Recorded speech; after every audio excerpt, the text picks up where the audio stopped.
Good afternoon, everybody. Welcome to Season 8, the opener for the Splatoon Advanced Circuit. My name is Seachedelia. Please just call me J-Man. Joined on commentary for our first block today by the lovely Grace. Grace, how are you doing today? I'm so lovely now that I'm here. I don't know why they let me on. I'm about to wreak some havoc up in here, so you better stay tuned. And we have a very good tournament. Like we said, this is the opener for SAC, or as I have been unfortunately calling it this season, S8C, Season 8. We have a pretty interesting format going into this, Grace. A couple changes to, obviously, our map pool, our rules, and in terms of, like, team information, we have more information than ever before thanks to the return of a commentary doc for all our commentators here. So it should be a pretty fun season, a pretty fun tournament overall. And we're going to kick it off with a pretty fun match, I would say. Yeah, I'm very, very excited for these teams.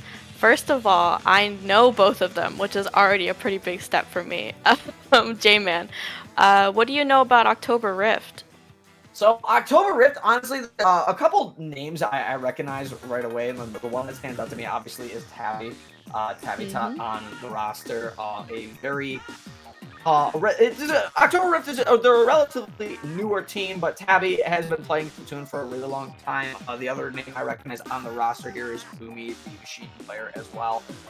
They are honestly, like I said, they're relatively new to the scene, but they're very enjoyable people to be around. You can really tell they have a passion to play Splatoon. They've had some decent results in low ink, which is really cool. This is their first time, obviously, playing in SAC. So one of their big things, obviously, they want to go into is they're going to have some stiffer competition, Grace, and they do have a little bit of that with the other team as well.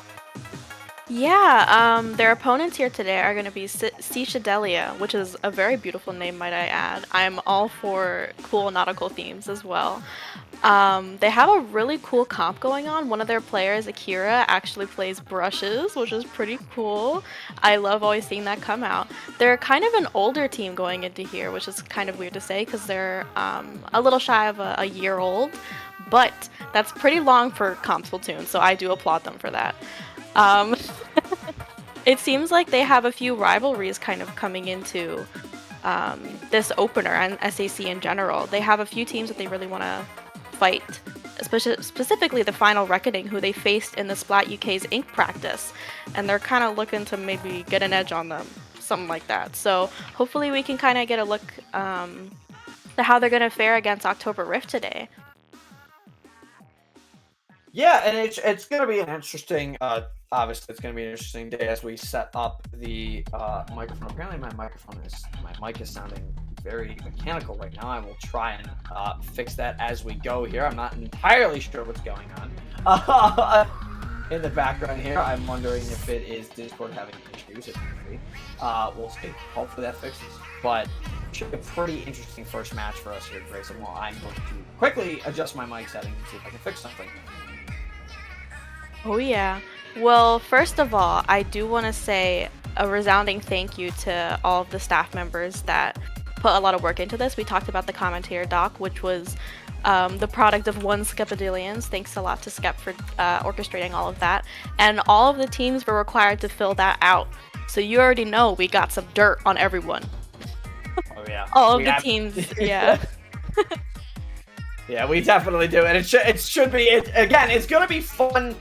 Skep did an absolutely fantastic job with the commentator doc, and I have been told it is definitely a Discord issue going on with my mic right now, so that's lovely.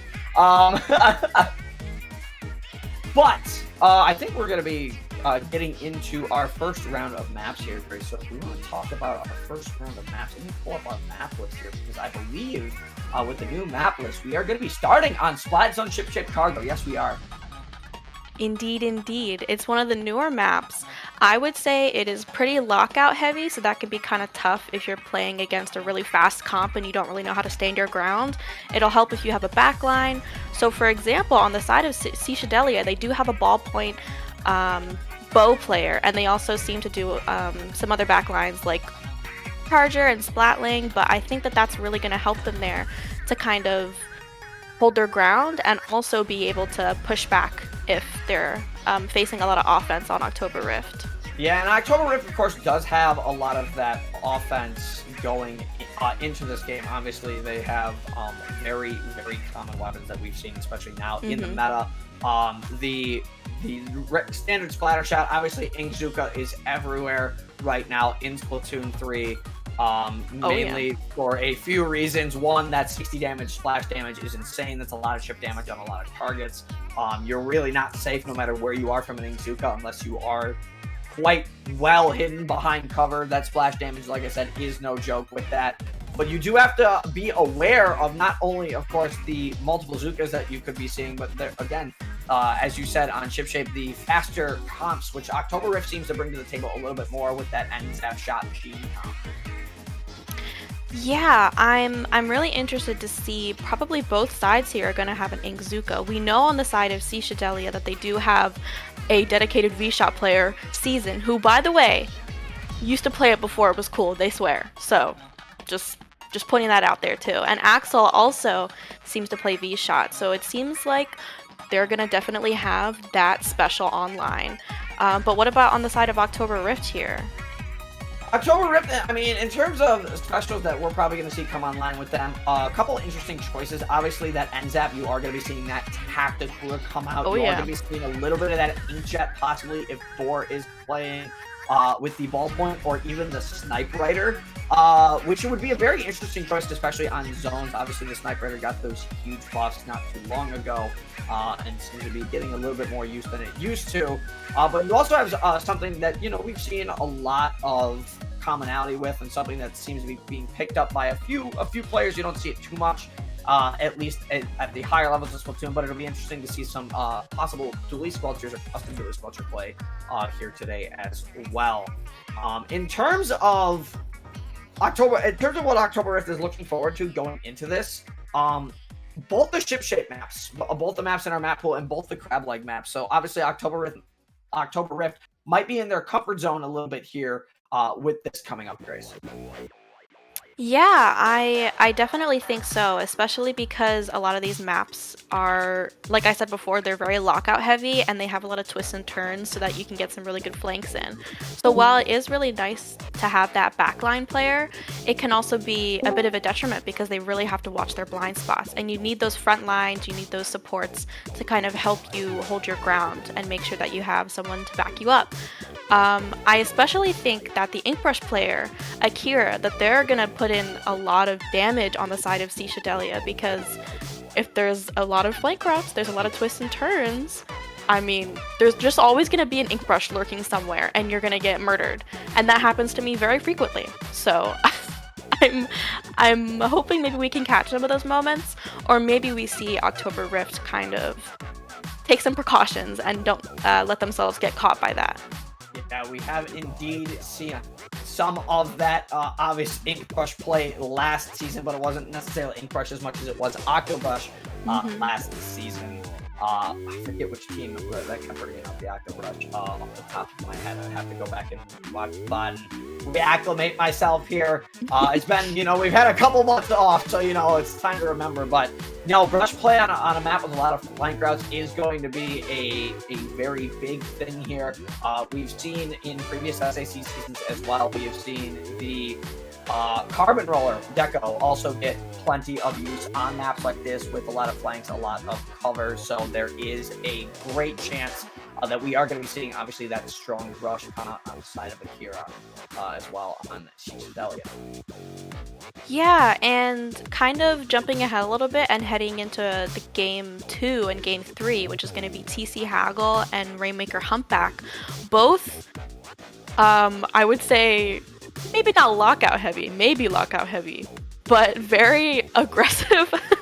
I would say you really want an aggressive comp going into both of these, especially Rainmaker Humpback, because it's kind of just a straight shot if you let them have it. It's one of those map modes, obviously they brought it back from Splatoon 2, Grace, where even with where the checkpoint is, Rainmaker Humpback can still end in 30 seconds, and it's not even close. Yeah.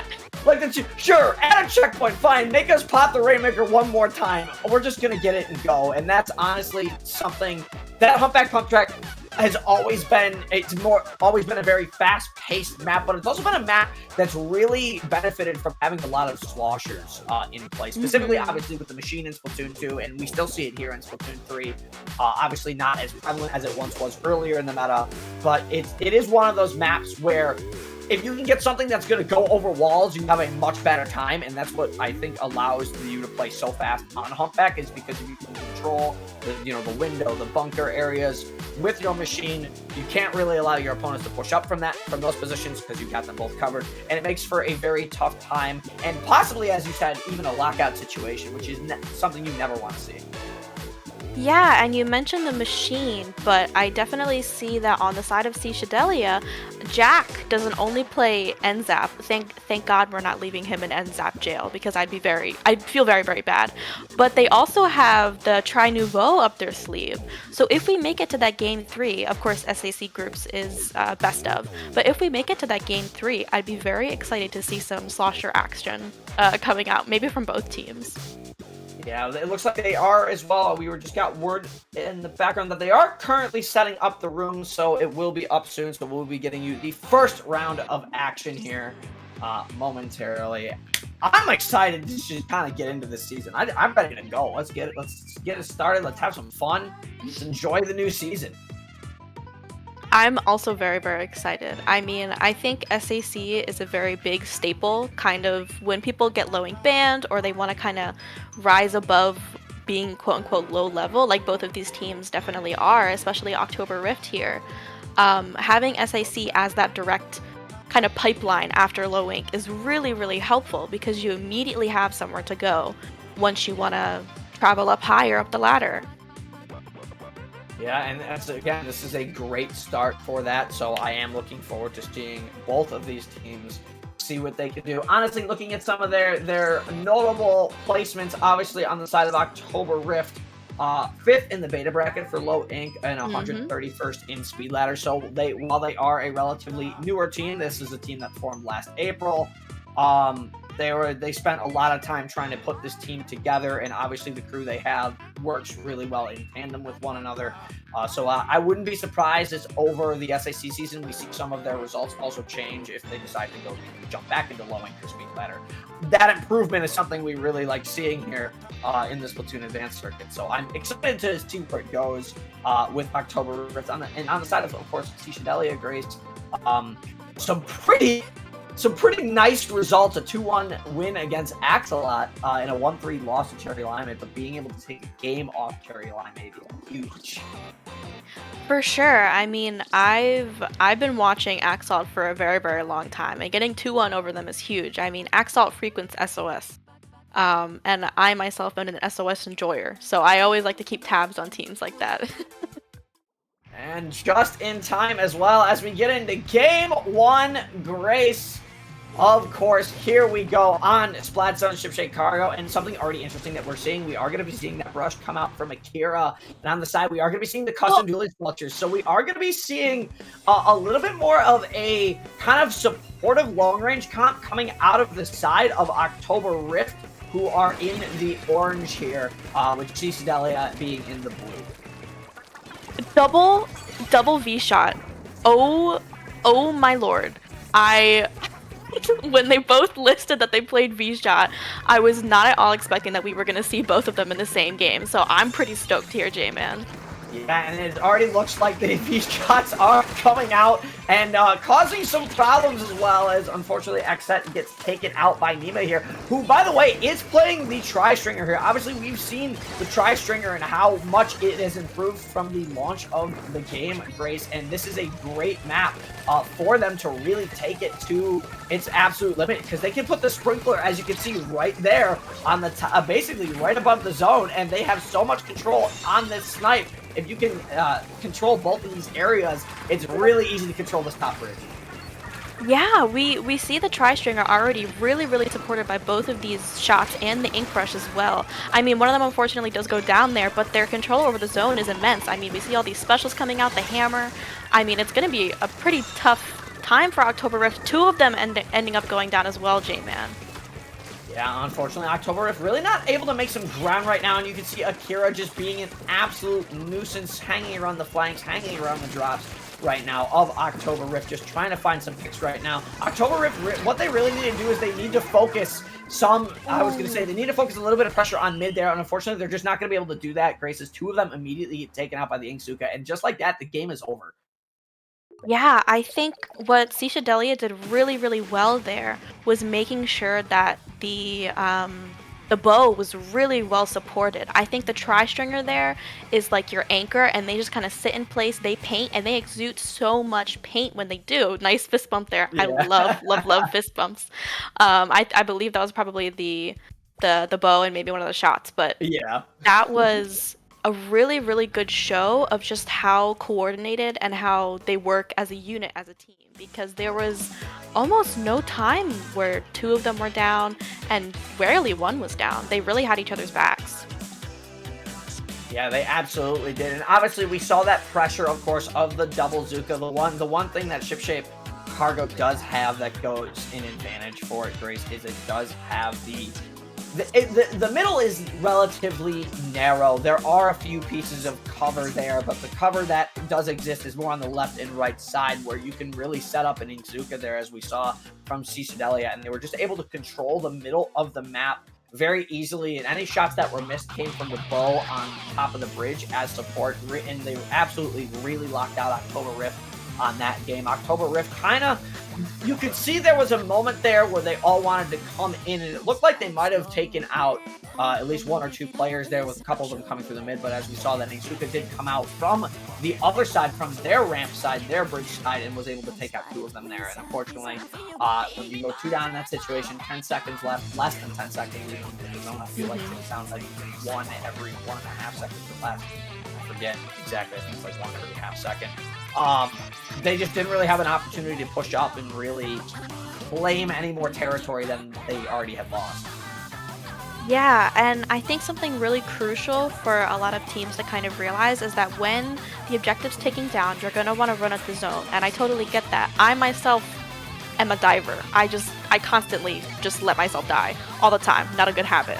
But on the side of October Rift, I think something that really would have helped them was to kind of see what areas help you control the zone and get those back before getting the zone itself. Because you have to get that bow Nima out on the side of Seachedelia if you want to try and brute force it, but you just can't outpaint them, especially if they have those front lines supporting them, which they did. Yeah, and not to mention, of course, you had Akira just sitting under the ledge there with the brush, obviously not allowing any of the members of October Rift to drop into that situation there. So a lot of control on their side. Obviously, October Rift does have to make some adjustments as we go into tower control here. And seeing very similar comps on both sides, obviously swapping out the custom dually squelchers for the regular dually squelchers here. Wavebreaker, honestly, quite good on TC Hagglefish. You're able to control a lot of space with that. In certain scenarios, even with the tower moving, you can set that Wavebreaker under corners, under ledges to really pressure your opponent's back. But as you can see already, a one down on each side here, Grace, as we get into it. Yeah, we see October Rift. They basically just went 3 down here. We still see those Squelchies up in mid with them. But we can see that double shot comp, again, one of them does go down, Commentator's Curse, but they really can get a lot of control out of using those kind of weapons paired with the Ink Brush. Yeah, and October Rift obviously having a 2-down situation again, but at the moment, at least, they're doing a decent job. The ballpoint is doing a fantastic job of just kind of trying to keep space for the members of October Rift there, but unfortunately backed up a little bit too far there, and now Akira's going to move in. They're going to be last alive, forced to pop the Inkjet here, and unfortunately they're not going to win that engagement there. That is going to be a full wipeout, and Seachedelia, of course, will be taking that first checkpoint for free here, and oh my god, that was mean. Sometimes you just gotta know when to back up and take the L. I think standing your ground can be really important, especially as a backline. But sometimes you just kind of have to know when to back up and just let them take some space.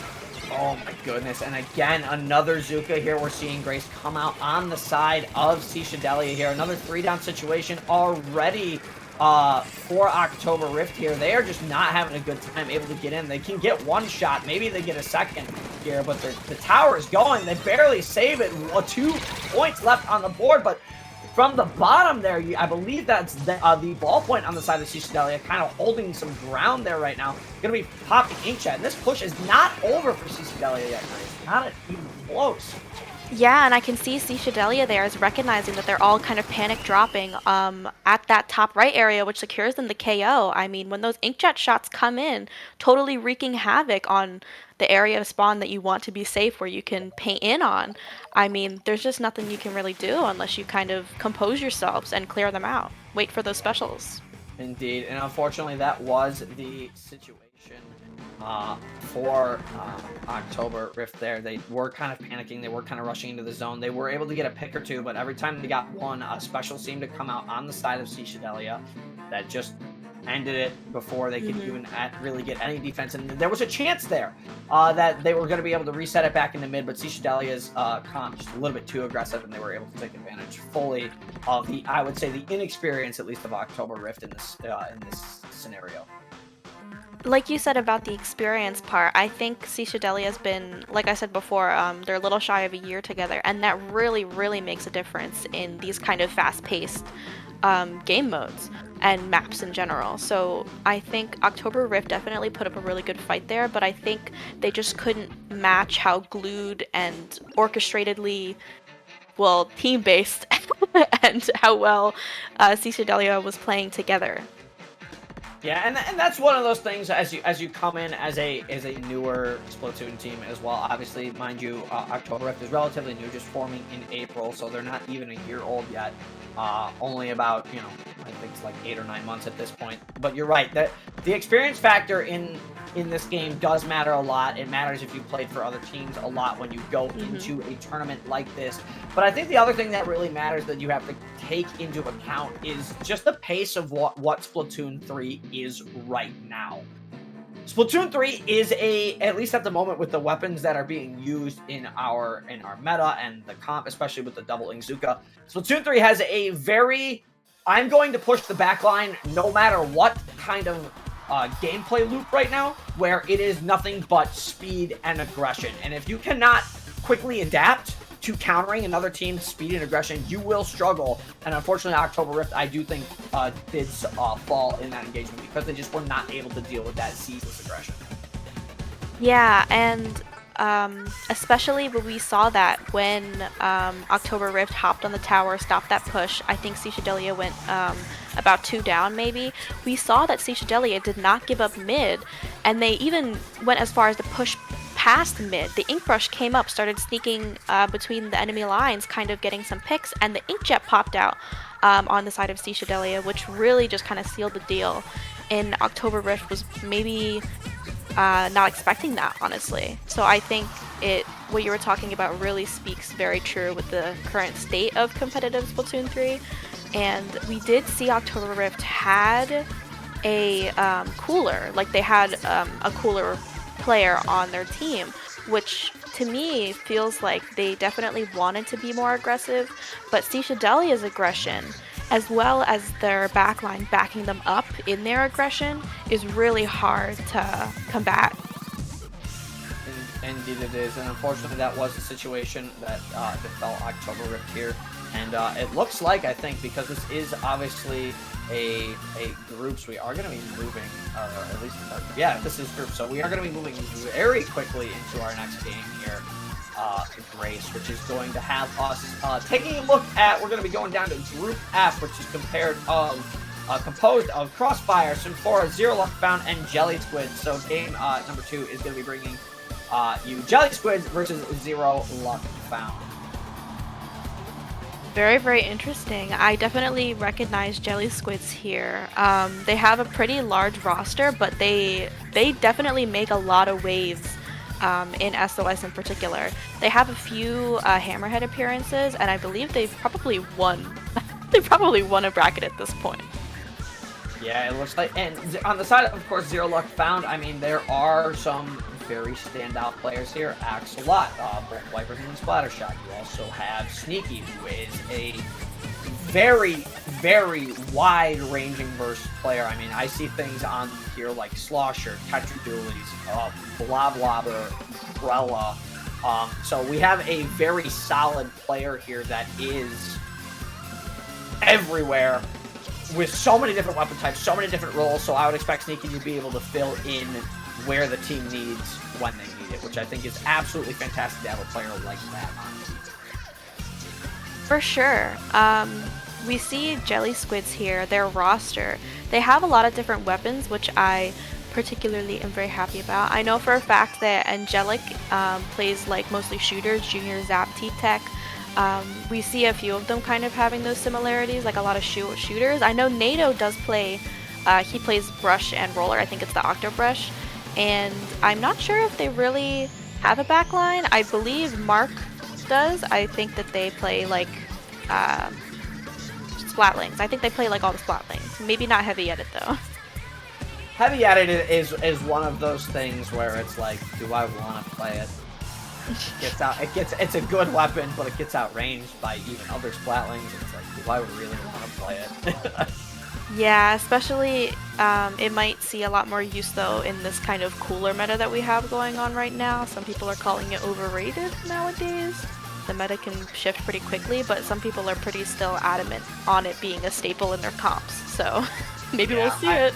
I mean, with double Zuka in the area right now, honestly, cooler's kind of important. If you get a cooler, Zuka's come out, your entire team wipes. Good thing we had cooler. We're back in. They wasted Zuka's. Let's counter push. I feel like that is kind of the mindset that goes on with running cooler versus double Zuka right now.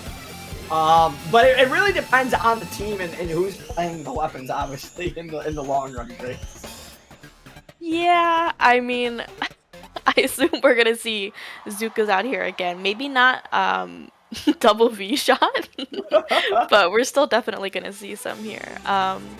I'm also particularly excited to see Jelly Squids in SAC because as we talked about a little bit in the last set, that SAC is the direct pipeline continuance of what do you do after low ink. And Jelly Squids have been a huge top contender in low ink for a very, very long time now. You know, they have like huge results. I think they got like, they like tied for not 8th or something in alpha bracket recently in the summer for low ink. And they also went to LTC together. I think they got 1st in silver, yes, which is did. Pretty crazy. And I'm really happy to kind of watch them break out of their shell in that sense. Yeah, Zero Luck Found, honestly, it is similar. Again, a bit of a newer team forming more so towards the earlier point of this year, but some pretty notable results. 2nd in April's Low Ink, 5th in the Alpha Minnow Zones edition, and 3rd in Gamma Super Jump. So honestly, they have some pretty solid results. So I feel like we are going to be seeing a more even match between these two teams, something a bit more back and forth. I don't necessarily think that experience is going to make too much of a difference here between this team and the this game and last game, Grace. But we will find out as we get right into it now. I'm very excited to see the Junior on the side of Angelic. I feel like it's kind of fallen out of popularity here, but it is really good at holding ground and lobbing bombs kind of all around mid, so I'm very happy to see that. They've already got a lot of clams on the side of Jelly Squids though, so let's see how this plays out. Yeah, that's right. Something we failed to mention. Obviously, going into it, round 2 maps, we are starting on Flamblitz series and Dauphin. So, even looking at the comps, I really do enjoy that Junior pick that you did mention, Grace, because one of the biggest things I do see with Junior is it is one of those things that can take and control a lot of space. The big bubbler is absolutely fantastic. It helps really well for pushing, and obviously both these teams kind of trading blows back and forth right now. 2 down on each side here with the cooler coming up on the side of, I believe, that is going to be Zero Luck Found here in the green. And we're going to be seeing each other's Squids in our purple. Yeah, and another interesting pick on the side of Jelly Squids is that Forge Pro. I mean, I don't think Pro's been getting any love recently, so I'm excited to kind of see how that plays out with that Booyah Bomb and that Suction Bomb kind of helping to take space. Yeah, honestly, I think Forge Pro, it is one of those weapons that it's not as good as it could be. I feel like there's been a lot of changes from Forge from Splatoon 2 to Splatoon 3, which made it feel less viable. It feels like they've kind of reduced the range of it a little bit, and obviously with the slower fire rate, the more faster pace, of Splatoon 3 really doesn't do it any favors, but it is a very solid kit. It's really good for offense or defense. It is really one of those weapons that is a good all-around pick if you can manage it properly. But as you can see here, the barrier is going to be broken, but I think that's really all that the members of Zero Luck Found are going to get here, Grace. It's just going to be one power climb, which is what's holding strong on the defense. I am not a big fan of only one power clamp pushes here, so I think Jelly Squids' defense was really, really well here. They do end up going 2 down. Commentators curse 3 down now. Commentators even worse curse. Yikes. Yeah, it looks like Zero Luck Found is going to be ready here. They pop that Inkjet and they're going to make a push. Yeah, but that wave breaker is going to slow them down a little bit. Obviously, the bomb spam is going to make it even harder for Zero Luck Found to push up.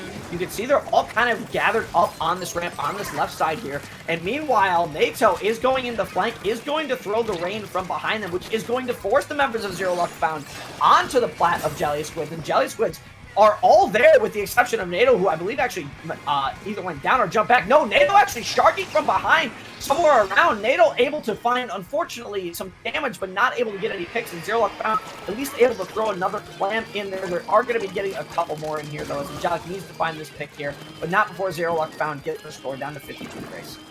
That was a really, really scrappy push. I'm honestly surprised that they whittled it down to 52 there. I think a lot of that goes as a love letter to that shot there that was helping them get those little bit of clams in. The Wiper is going to get a pick here, which is going to be huge for securing that ramp area, getting up onto their plat, and it looks like they're gonna they're already gonna make another push, J-Man. Yeah, Zero Luck Found is really playing their weapons well. It just seems like Jelly Squids are getting either caught off by these 1v1 engagements that just seem to come out of nowhere, and they're just not really able to set up any solid defense or counter push right now. But look at the shooting from, of course, I believe that's Arrow on Zero Luck Found, just absolutely destroying things. And of course, that tried and true Zuka is going to come out. The 3 shots is going to do some damage. 2 members of Zero Luck Found going down. 2 more clams, though, will do it, Grace. The question is, can they get it? Yes, they will, and Zero Luck Found will take game 1. That was an amazing play on the side. Sorry, of Zero Luck Found. That was crazy. Going up onto the spinner, onto that gray area, they sometimes don't expect it, and they sometimes just can't even shoot you. So getting those few clams in right at the end, getting 2 balls in, 2 power clams in, is already a really huge feat. So that was just really nicely and dominantly played by Zero Luck Found. Yeah, it just seemed like Jelly Squids was not able to kind of get their defense set back up, and while they were able to stall for a time, obviously, as you said, Grace, the members of Zero Luck Found a little scrappy, really want to commit to that push when all those specials were burned, which honestly was quite interesting if you're on the side of Zero Luck Found, but it did pay out in their favor, and something I really enjoyed watching in that game, especially with Zero Luck Found, they popped that cooler way before they popped that Zuka, which I think was such a ingenious play because your Zuka goes down, you still have your Zuka. But setting up that cooler early just before they went in with the rest of their specials allows them to play a little bit more risky, allows them to play a little bit more aggressively. And then they added the support from the Zuka from that initial fight there on the plat, and they were able to win it, get the points that they needed, and basically dominate the entire plat of Jelly Squids that game. You're really, really right. I didn't even notice that. That's a really good point. I think something that, well, I myself am a junior player, that's why I'm saying this, but I think something that might have not really helped Jelly Squids there was the fact that they kept getting into those 1v1s and those kind of scrappy fights around mid, around those choke points, is that the junior might have not really been there to help support them. And then if everyone else goes down, the junior in particular doesn't really have a lot of ability to do much on their own. So I think Zero Luck Found, maybe in their heads they were like, let's like single everyone else out, and then the junior can't really do anything. And that goes for a lot of other weapons as well. That could also be the case for the Forge, but I think that they can kind of hold their ground a little bit more. Yeah, obviously having that little more range and a bit more accuracy helps. Obviously Junior does need to get in close, as you know, and it's all about timing with that big bubbler and all about timing with the bomb. And that's something that obviously they took advantage of as we get right into the game here. That was actually quite quick. A little bit of technical difficulty on our end. We apologize for that. So it looks like we are seeing, once again, we are going to be seeing the members of Zero Luck Found here in the green. Jelly Squids in the pink here, and an early game here, Grace, and a new map addition, a new map mode combination addition, obviously in SAC Season 8 here. Splatzone's Mahi. Yes, I am very, very excited to see it here. You can see just how scrappy it is, which really lends itself well to Zero Luck Found. We see that Zuka coming out, trying to kind of get them out of their plat, like, please stop killing us in our own spawn. I don't really like that. Yeah, it is going to be, this is a very close quarters map, obviously. Some people in the chat might be wondering, why the heck did SAC add this to the map pool? Apparently a lot of high-level play. The reason, and again, we have this, the SAC is a big transition from that lower level from mid to high level here. That is the goal of this tournament, and we decided to add some maps in the pools that obviously not only high-level teams play a lot of, but it's also some more of the better maps in the game, obviously, with, as you saw, with Ship Cargo earlier, we've added that map as well. And Splatzone's Mahi is one of those similar things, Grace, in that situation, where, again, there are going to be a lot of fights back and forth. This is going to push teams to the limit, and it is a great choice for our map pool. Yeah, definitely. And we saw on the side of Jelly Squids that they had that hold for a really, really long time. Both teams going 2 down in the situation. Jelly Squids managing to keep the hold. We see that Inkjack come out on the side of Zero Luck Found, but they have zero luck in finding some of those members of Jelly Squids. They do end up going 2 down, though, on the side of Jelly Squids as well. The Booyah Bomb coming out, trying to kind of clear them out of there. But this this game is so back and forth. I don't know what's happening, J-Man. I am... edge of my seat. Welcome to Splatzone's Mahi, Grace. It's just absolute chaos no matter where you look, as Xander is going to pop the cooler here just to stay alive, and using the cooler as a shield here. This is some really ingenious play. Baiting out the jump though, but unfortunately the members of Jelly Squids are just kind of up in the faces of Zero Luck Found, but all the while they ended up losing the zone in the process, Grace, and it switches back in favor of Zero Luck. Yeah, it's really unfortunate going 3 down here because they really just come right up onto your plat, and then you just have to get some specials or hope and pray that they don't kill you on the way out. Yeah, and we see a lot of bomb spam as well coming out from this as well. I think that's something where Jelly Squids has a little bit of an advantage here. They do have more bomb spam, and obviously the Mahi zone is very small. One bomb really does take up a big chunk, but then you add the Junior, who, as you saw, pop the shield there to really add to the pressure combined with the Zip Caster, and the members of Zero Luck Found were picked off very quickly 1 by 1, and Jelly Squids able to recap the zone, and now they're able to establish a solid hold here at Grace. They might actually they are going to be able to kill their penalty, at least for a moment or two, but the Junior, as you see, top of your screen, does go down there. 2 members down on both sides now. This fight's not over yet, but with a wipeout, Zero Luck Found should be able to recap the zone, but not before Jelly Squids, of course, Grace gets a few more points on the board. Yeah, and that lead is not going to hold for very long. If Jelly Squids can get a few specials here, they might be able to retake this hold. We see Arrow kind of poking at them, getting around their spawn, getting that Zuka out. 1 more shot left. But unfortunately, they do actually get a pick on Muddy here. That is huge. They do not have a Booyah Bomb going into their push here. And 3 down on the side of Jelly Squids. Just that Junior up, and you know that they can't win a fight like that. No, unfortunately not versus a more accurate shooter like the Splatter Shot. And something as well that we did forget to mention going into this game, of course, the members of Zero Luck Found are running double Splatter Shot here, and they're able to take the lead, Grace. But something that I feel like Zero Luck Found will struggle with in the department is the amount of pressure they can put on the zone at the time. And that's not going to be quite enough to swap it. It is somehow Zero Luck Found, through all of that, held on to that zone and took that game. Really, really impressive display here by Zero Luck Found. I mean, outpainting a Junior and a pro is no easy feat. And they were both sitting there in that bubble.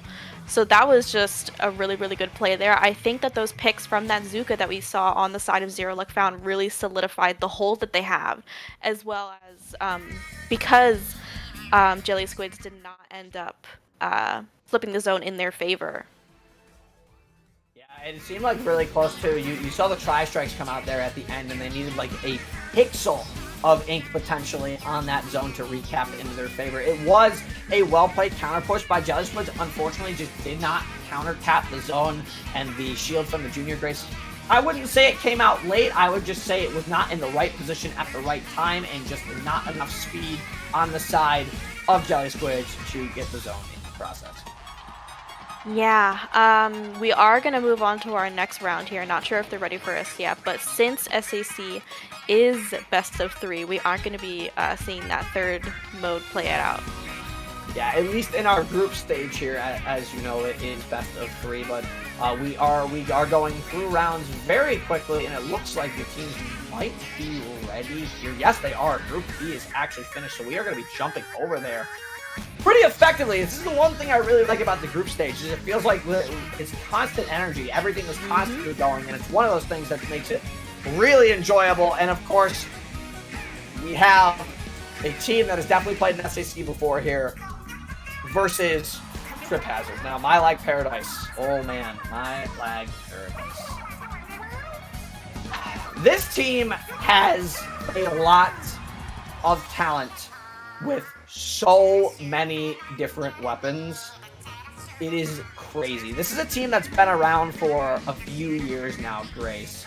And they are very good SAC veterans. Let's talk about some of their results. They won Super Jump Delta. Dang. They were top 8 in Flutie Div 8. They were top 8 in SAC Season 7 Qualifier 3, which was last season. So they do have some experience here against other teams in SAC. They do have some solid results, and they are a team that has been together for a long time. And it is going to be a very... It's nice to welcome them back, especially a team that we love seeing here in SAC as we get into our map pool, Grace. While I pull that up, Trip Hazard. What are our thoughts on Trip Hazard? Trip Hazard is indeed here to trip up this competition, because I, for one, have noticed that multiple teams put Trip Hazard as this one team that they are looking out for. A lot of people have Trip Hazard on their radar, and for good reason. They've 3-0'd Cherry Limeade, they've 2-0'd Velocity, and they've gone 2-1 against Take Your Meds. They're low ink band, they got 7th and Gamma bracket of Super Jump 3. I mean, they're coming into this opener hot, and they're ready. Like, this is like a good contender here. And it should be a very good match. A team that has been around for a few years, had a lot of experience with a lot of different weapons, versus obviously a team, Grace, as you described it, is taking names. And again, as you said, tripping up their competition in the process. 3-0 Cherry Limeade is such a huge result, and that is an absolute confidence booster going into an SAC season like this. Yeah, and I think when you're on such an amazing stride, they seem to have formed in January actually of this year, which is pretty great. Their first year being together, already having these amazing results. It really feels good to kind of be on this tirade, so to speak, of going through all these really established teams that have made names for themselves in order to make a name for yourself as well. I mean, I think that this opener is really a chance to see them shine. Yeah, and I think they're looking at some of their results right now. I want to take a look at a couple of their group games as we get into it. They did drop 0-2 to Fishy on the Lake, and they did drop 0-2 to Octopi. But mind you, that Octopi was a team that I believe came second last year. I'm sorry, not last year, our last SAC season. So Trip Hazard has really had some pretty stiff competition, at least in the Qualifier 1, but let's see if they can turn it around and pull out a win on My Lag Paradise here. And we're going into some very fun maps here. We're going to start off on the newer map. Sorry, not newer map. We're going to start off on Rainmaker Undertow, which might be my favorite Rainmaker map mode. I think it's really scrappy and it's really fun. And now the newer one. Clamblitz Crab Leg here, and then finishing off on the staple Splat Zones on Mako Mart. What are you thinking? What kind of comps do you think we're going to see here on the side of My Lag Paradise going into this first game, J-Man? Well, first things first, what if I told you I have never played Clamblitz and Crab Leg yet? So that's going to be... Wow. I literally have not played Clamblitz on Crab Leg yet. I have no idea what to expect. But going in on the Rainmaker Undertow Spillway, I mean, this is a map mode combination race that we have seen so long in Splatoon 3. It is probably one of the most, I would say it's probably the most common Rainmaker map we see throughout Splatoon 3. So you are going to be seeing a lot of aggression, especially more toward that one side. I would expect from My Life Paradise to at least see maybe one of the blasters come out. I would maybe expect to see that standard double splatter shot. It depends on who's playing from My Life Paradise. My Life Paradise has a max roster. They have 7 players on their roster here with a variety of weapons. Honestly, especially for Rainmaker, I wouldn't be surprised if we do see a NZAP come out, especially the Tacticooler NZAP, although I do see Zap 85 on here from Harry on My Life Paradise. So that will be very interesting to see if they decide to go Vanilla Zap or Zap 85, but there is some very good variety here in weapons. If Deco's playing, I would expect to definitely see a Slosher, more specifically the Tri-Slosher, come out as well. So that'll be interesting to see. Yeah, I'm really excited to see what kind of comps that they kind of take out here on Rainmaker Undertow. It's so fast, and I think it's so fun in the beginning of the match when you aren't really sure which way the team is gonna go, and you're like, you're kind of like going back and forth. And I think it lends itself really well to have anchorless comps, even depending on how fast you play, or it lends yourself well to having an anchor, because sometimes your front lines dive in and then die, and then you're like, well, now I have to solo defend the Rainmaker. So yeah, and Undertow as well, like getting kind of back to it and what this map is. It is a situation where you don't really know where teams are going to go. While that left push usually is safer, that right push does technically get that checkpoint faster. It all really depends on how many players you have down on the enemy team, because that checkpoint obviously on your right side from your spawn when you spawn is technically closer to the enemy spawn if you decide to go that right side. Again, the left Rainmaker pedestal is the one commonly that most teams will push to when they grab the Rainmaker from mid. Again, it is safer. It does offer a little bit more cover. But if you're really in a pinch, sometimes going for that right side pedestal is way more important and way more efficient to at least get that checkpoint out of the way. Then you can really focus on pushing around that left side if you need to. yeah, I'm really interested to see kind of how this plays out here. I think Rainmaker games are like one of my favorite to watch, also Clan Blitz, because they're so intense and stuff just happens, like stuff flies everywhere and you're like, what did I just watch? It's my favorite. Oh my god, we're literally watching it right now. We do see a ballpoint and end zap. Oh, double shot! What? Yep. No! Oh! Never mind, not double shot. Never mind, not double shot? What? Not, I don't know. Question mark? Question mark. What? Team, apparently the teams are wrong? Oh. oh, they like put the, listen, sometimes. Look, the SAC chat, look, the IPL chat, the SAC chat right now going nuts. Apparently there's a traitor on one team and they put them on the other team, so, you know. Yep, well, sometimes somebody's just so good that you're like, if I just put them on my team, nobody will notice. Maybe, and then you realize, wait, they're not in the VC. Wait a minute. They're leaking your comps as we speak. Yo. So we're probably going to see a similar comp come out there. Probably going to be some coolers, especially some Zukas, probably a ballpoint or two. But I don't know if it was serious or not, but something I noticed there, and they might keep it. There was a big swig in there. I don't know if you saw that. Nobody's playing big swig, and if they do, I will eat my foot, I guess. All right, well, then we do see a Carbon Roller Deco on the other side. All right, no big swig. All right, they were all memeing. Luna. Were wrong. I appreciate it. Luna Blaster. Oh my goodness. Yeah, that is honestly, that's something I wasn't quite expecting. I honestly thought if we were going to see a blaster, we were possibly going to see the standard blaster or obviously the S blast.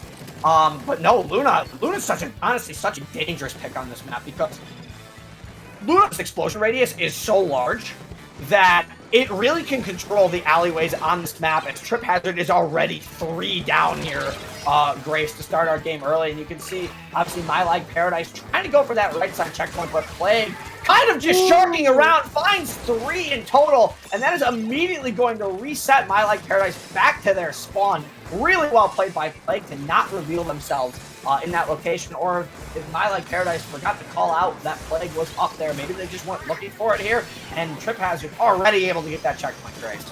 Yeah, and it looks like the Luna's kind of closing in on them here, popping that that hammer. And as we all know, you can't shoot under their little peepsies anymore to kill that hammer, so you really just have to get them from behind. My Like Paradise does manage to stop them in their tracks there. That Rainmaker's just going to kind of sit at their checkpoint, and they're going to retake mid. They are going to retake mid very quickly, but once again, Plague sitting around looking for a pick here. Unfortunately, not able to find anything, gets absolutely blocked by the ledge. If there is one thing I still do not like on Undertow, it is that ledge. That wall just denies so many shots, so many roller flicks. It makes it really hard sometimes to get picks there. And unfortunately, Gold Up from My Like is not going to be able to break with the Rainmaker pedestal there of Grace. As 2 members go down, that's going to be a 3rd one going down with the jump in. So My Like Paradise is going to have to reset here, but I really like the play from Ace in here, just kind of sharking around, wait and see where the members of Trip Hazard are going to go. But at least at the moment, Trip Hazard just opting to take space, which I actually really like here. Let them play patiently. You know My Like Paradise with 3 down. You know they're going to take a minute to come back into mid. So might as well take some space, build some pressure before you decide to re-engage them. Really smart play from Trip Hazard. Another really smart play here on the side of Like Paradise this time is opting to go right to just kind of get that pedestal, knock it out so that the next push can be bigger and better. Because we see that they kind of took that advantage. They do get wiped, so sorry about that. But they knocked out that pedestal so that they could actually push up another time, which is really smart. Yeah, and obviously they went to that right side pedestal as well, just to get that checkpoint down. We talked about that right side pedestal. Sometimes if you're in a little bit of a bind, you got to do it at the Rainmaker. Of course, Trip Hazard will find a few with the last one, kind of at least like engaging Arson there. Yeah, trying to run back right now, but Rye going to be on the support here with that ballpoint. Has the inkjet at the ready as well. I don't think you're going to see that inkjet get popped until the Rainmaker goes in favor of My Like Paradise, unless they're going to opt to pop that inkjet to really kind of push the members of Trip Hazard back. But at the moment, they do have the player advantage here. But the patience of My Like Paradise, they're letting this Rainmaker reset. And if you look at the top of your screen, Grace, all 4 members of My Like Paradise have their specials at the ready. The hammer is going to get popped. Unfortunately, finds nothing here. The call out should have been made that there are 2 up here as the inkjet gets popped. That is going to be some pressure with the Rainmaker coming in. That's a really good play from My Like Paradise, taking as much advantage as they could with the specials and using drop roller as well to get out with the ballpoint. Unfortunately, still somehow finds the carbon there. Yeah, I mean, the defense on both of these teams, or rather maybe the offense, isn't super great. Both of these teams are really struggling to make it past that sort of checkpoint area. I think in the last minute of this match, we're going to see somebody push up to like 20, and then the other team isn't going to be able to respond. And this is a very back and forth game, obviously more so than what we've seen in previous group so far. And Plague is doing, oh no! I feel like Plague absolutely got robbed there. It looked like they hit him with the roller and it just wasn't enough damage, maybe like 90 damage there, and the hammer able to find a pick there. And it looked like for a minute, My Like Paradise was going to look to make a push there. Trip Hazard made the first move, and unfortunately it looks like 2 members down on each side here with the Rainmaker obviously being in the hands of My Like Paradise right now, Grace. But pretty far back, it is only a 1-point difference. Honestly, if I'm My Like Paradise, I kind of want to put pressure on their top right side right now, because you can get a lot of points a lot faster if you go right. Oh, no. Oh. Oh. Exuka, ladies and gentlemen. Oh my gosh. We see the Zuka get, that was like a triple, and then ending up in a quad. The Rainmaker ends up all the way onto their ramp here, going up into their spawn. That push to 39. My Like Paradise really has to just make a miracle happen here. Yes, they do. They do need to find the picks here as well. And you saw that Hazard, when they did get that wipeout situation, they did indeed go. There's the as well. That is a snipe and a half. But you did see that Trip Hazard did go up that right side to get as many points as they could possible. And again, they had that situation where they needed to push up onto that side. The biggest thing that my like Paradise Devil failed to realize there at the end, they just, again, leaving that side wide open with the 3-down situation, that's really unfortunate. But Trip Hazard, they realized that the biggest and most unfortunate thing with my like Paradise there, obviously that triple was huge. They all grouped up kind of on that small little, again, that small little wall on Undertow Spillway spells the death of pretty much every single member of My Like Paradise. And honestly, if that didn't happen, Grace, I feel like My Like Paradise would have made a big change in the way they were spread out there. I honestly think they could have made a push off that. Yeah, I'm still in shock. After that Zuka triple, I feel like on the side of My Like Paradise, they're probably never gonna group up again. They're terrified for the rest of their lives. Yep, I think for sure. The special of all time is Zuka, try Zuka right now. That just goes to show you why. When it can do something like that, especially on Undertow, that is just really unfortunate in My Like Paradise here. But honestly, up until that particular moment there, Grace, we had a very even game between Trip Hazard and My Like Paradise here. It was a back and forth game where both these teams were trying to vie for control of the map. And not only that, but the patience from both of these teams to kind of shark out in locations to maybe find a pick or two, that's really smart Splatoon play from both these teams. So I wouldn't be surprised if we see a very similar scoring game here going into game 2 on Crab Lake. For sure. I mean, and this this map mode in particular has a lot of little walls that you can kind of come up on and like little jumps that you can make that are just absolutely devastating if you aren't watching them and kind of preparing for a flank. Yeah, and it is one of the things, like, being able to play Crab Like Capital is fun. I do think, and I think a lot of other players agree, and I'm sure you would agree, Grace, that this is definitely one of the more fun stages in Splatoon. It does offer a lot of elevation in certain places. It offers, obviously, as you said, those little walls. It's got a very solid pit area that's got some cover around it. There's a lot of ways to move around Crab Like Capital. There's a lot of angles you can approach from getting closer to the enemy spawn. Once you're closer to the enemy spawn, you do really only have walls to kind of push yourself up, which can be easily defended by the defending team if they're smart enough. But it all depends on the weapons that we see coming out here, and we are going to be seeing the roller come out on the side of Trip Hazard, and in the purple, of course, My Like Paradise, Trip Hazard in the orange here. As we get into it, Grace, very similar comps from both sides. Obviously, foregoing the double Zuka here, bringing out the tri-bow on the side of Trip Hazard here. And we see Trip Hazard already saying, I am not dealing with your cooler this match. They get the zap immediately in the beginning of this game here. The ballpoint is well going down, and the slosher. Trip Hazard is really taking some names, tripping up their competition. And they themselves have not been tripped up. They do end up going 2 down. Looks like their push has kind of been stopped out here, and we're going back to a kind of neutral mid-fight. Yeah, really solid picks there from My Like Paradise there, especially with that Luna Blaster. I believe that was Inkling, if I'm not mistaken. I have to see it again. But yeah, they very good picks. They're able to stop Trip Hazard in their place there, Grace. At least for a moment. Now Plague looking for a pick with the fallout damage from the roller. So that's actually going to be really nice if you're Trip Hazard right now. You are going to kind of force the members of My Like Paradise back with the Luna Blaster.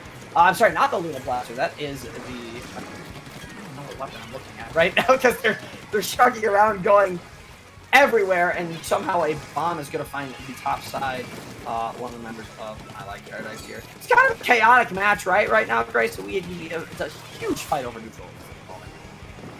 Yeah, no push has been made yet. Both of the teams have some clams kind of in their back pocket. We see on the side of Trip Paradise, it's just that shot, maybe trying to make a power clam happen.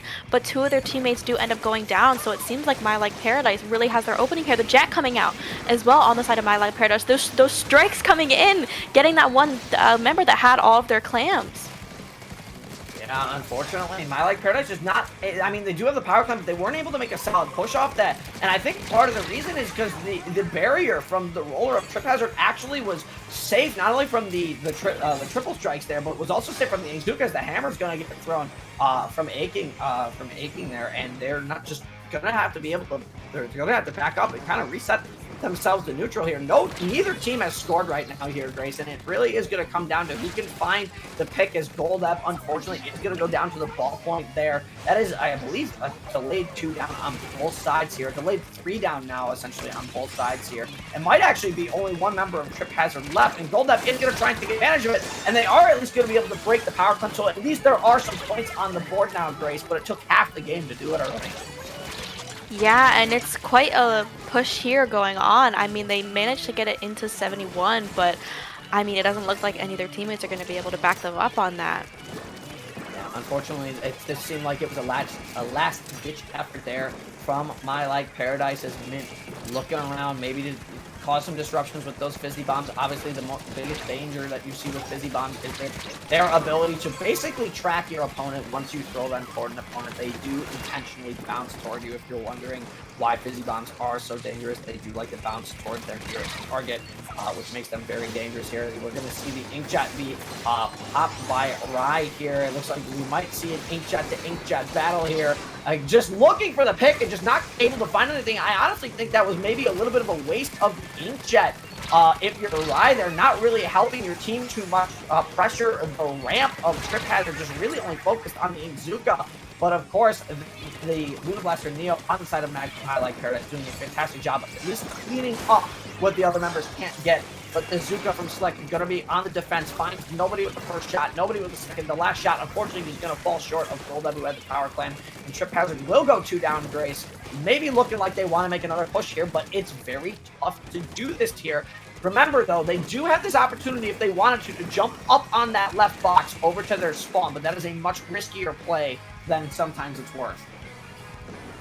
Yeah, and we see the members of My Like Paradise kind of getting a lot of clams here. They already have a power clam, but their team members, the power clam doesn't end up going down, but their team members do have a lot of clams to still kind of follow up here. That Zuka coming out, we see them getting that map control and getting mid. That Jet coming out to kind of pick them off from their own spawn. The power clam does end up going down, but we see the bubble come out on the side of Trip Hazard to try and make a push happen, but they don't really have the clams for it, J-Man. No, they did have 8, so they did have enough to make a power climb, but unfortunately they just lost too many teammates in the process. But now the power climb is going to be jumping in here. They will be able to at least score it here, but that's all they're going to be able to do, at least at the moment. It seems like My Like Paradise has this locked down right now. If I'm My Like Paradise in these last 10 seconds, I'm grabbing as many clams on the map as I can. I am not letting the members of Trip Hazard get 8 on the board, but it looks like they might have a chance here to get 8. No, they're only going to be able to acquire 4 on the side of Trip Hazard, and we, for the first time today, Grace, have a 1-1 set. We are going to be seeing a game 3. Listen, I'm all for game 3s. Both of these matches we saw here, the objectives rarely got touched. It was really, really back and forth, and it was like both of the teams had trouble kind of breaking through the other's defenses. Yeah, and honestly, that is one of the biggest things, especially in Splatoon 3, that teams do have to learn very quickly. It is very tough, especially on maps like Crab Lake Capital, to sometimes break defenses there. And like I said, that was the first time I have ever even seen Plan Blitz on Crab Lake Capital. And honestly, I didn't realize how limited of a push it is. You do have to go up that ramp, that left box, or you do have to go up that right wall there across a graded section. So there really is only... Technically, there's really only one way to push it, although it seems like there's 3 different directions there. But it seems like there is enough space for the defending team right under the basket to really make the most of the space they have and makes it for a really easy defense. So, honestly, if I'm either of these teams going back and looking at that game, we need to find a way, in a VOD review, you need to find a way to break your opponent's defense. Something I really didn't see either team try too much of there. That left box that I mentioned on the side when Trip Hazard was trying to make a push there, you can use that left side box, and neither team really tried to use that left box or send one over there kind of sneakily to try and get a jump on the enemy team, and I feel like that's something that might need to be looked at for both these teams in the body. For sure. I think Splat Zone's Mart, which is going to be our third game here. Game 3, whoop whoop. I think it's going to be really interesting because with Rainmaker and Clams, the objective kind of comes to you, and also you have to literally hold it. Like, you are the objective.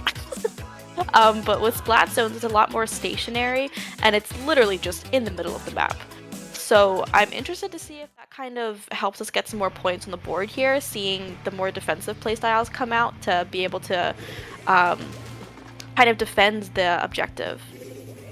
Yeah, indeed, and we are going to be seeing the bucket come out once again on the side of My Like Paradise, and not no comp change, actually, I don't believe, on the side of Trip Hazard either.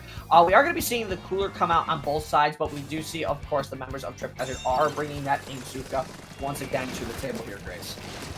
This roller is already going to grab this right stack here, and it looks like they're kind of getting crossfired from behind and from the in front, but they are just kind of back up and be like, okay, cool, I'm just going to leave this stack now. My teammates are dying, I'll just let you have this. Yeah, and honestly, that's the smartest play they could have made, is Slick going to panic pop this Zuka and unfortunately find nobody there, as My Like Paradise moving in very quickly.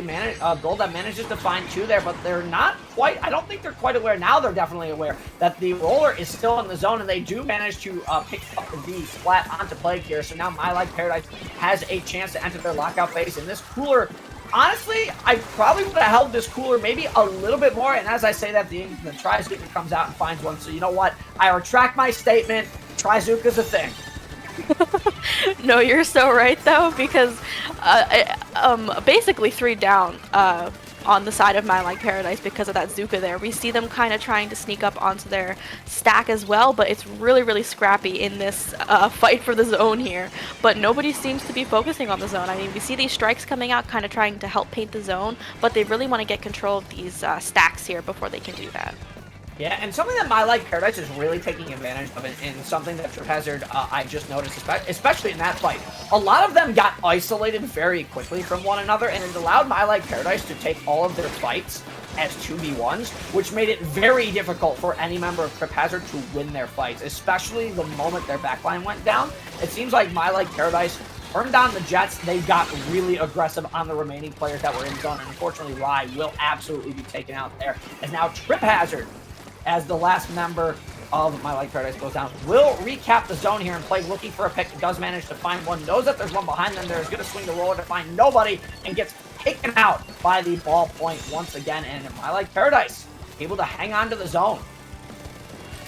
Yeah, and we see them still having control of these stacks here, which is so crucial. We see the ball point going a little cray-cray with their with their shots, kind of trying to paint up a little bit. We see a lot of Trip Hazard kind of opting to go to the top left, but those strikes came out, totally canceled them out of there. We see the Luna here winning the fight against both of the specials that Trip Hazard has to kind of try and get the zone back here, but My Like Paradise, they're going strong. Yeah, that Luna, an absolutely devastating force on the side of My Like Paradise, and I don't exactly remember if it's aching or acing. I feel like it spelled like acing there. Just putting on an absolute clinic with the Kensa Luna, or the Kensa Luna there. Close enough. It's Kensa Luna to me. It's got a fizzy bomb, you know what I mean? Yeah, and My Like Paradise's hold was just really too much for Trip Hazard to kind of come back from, and we do see them take this set here.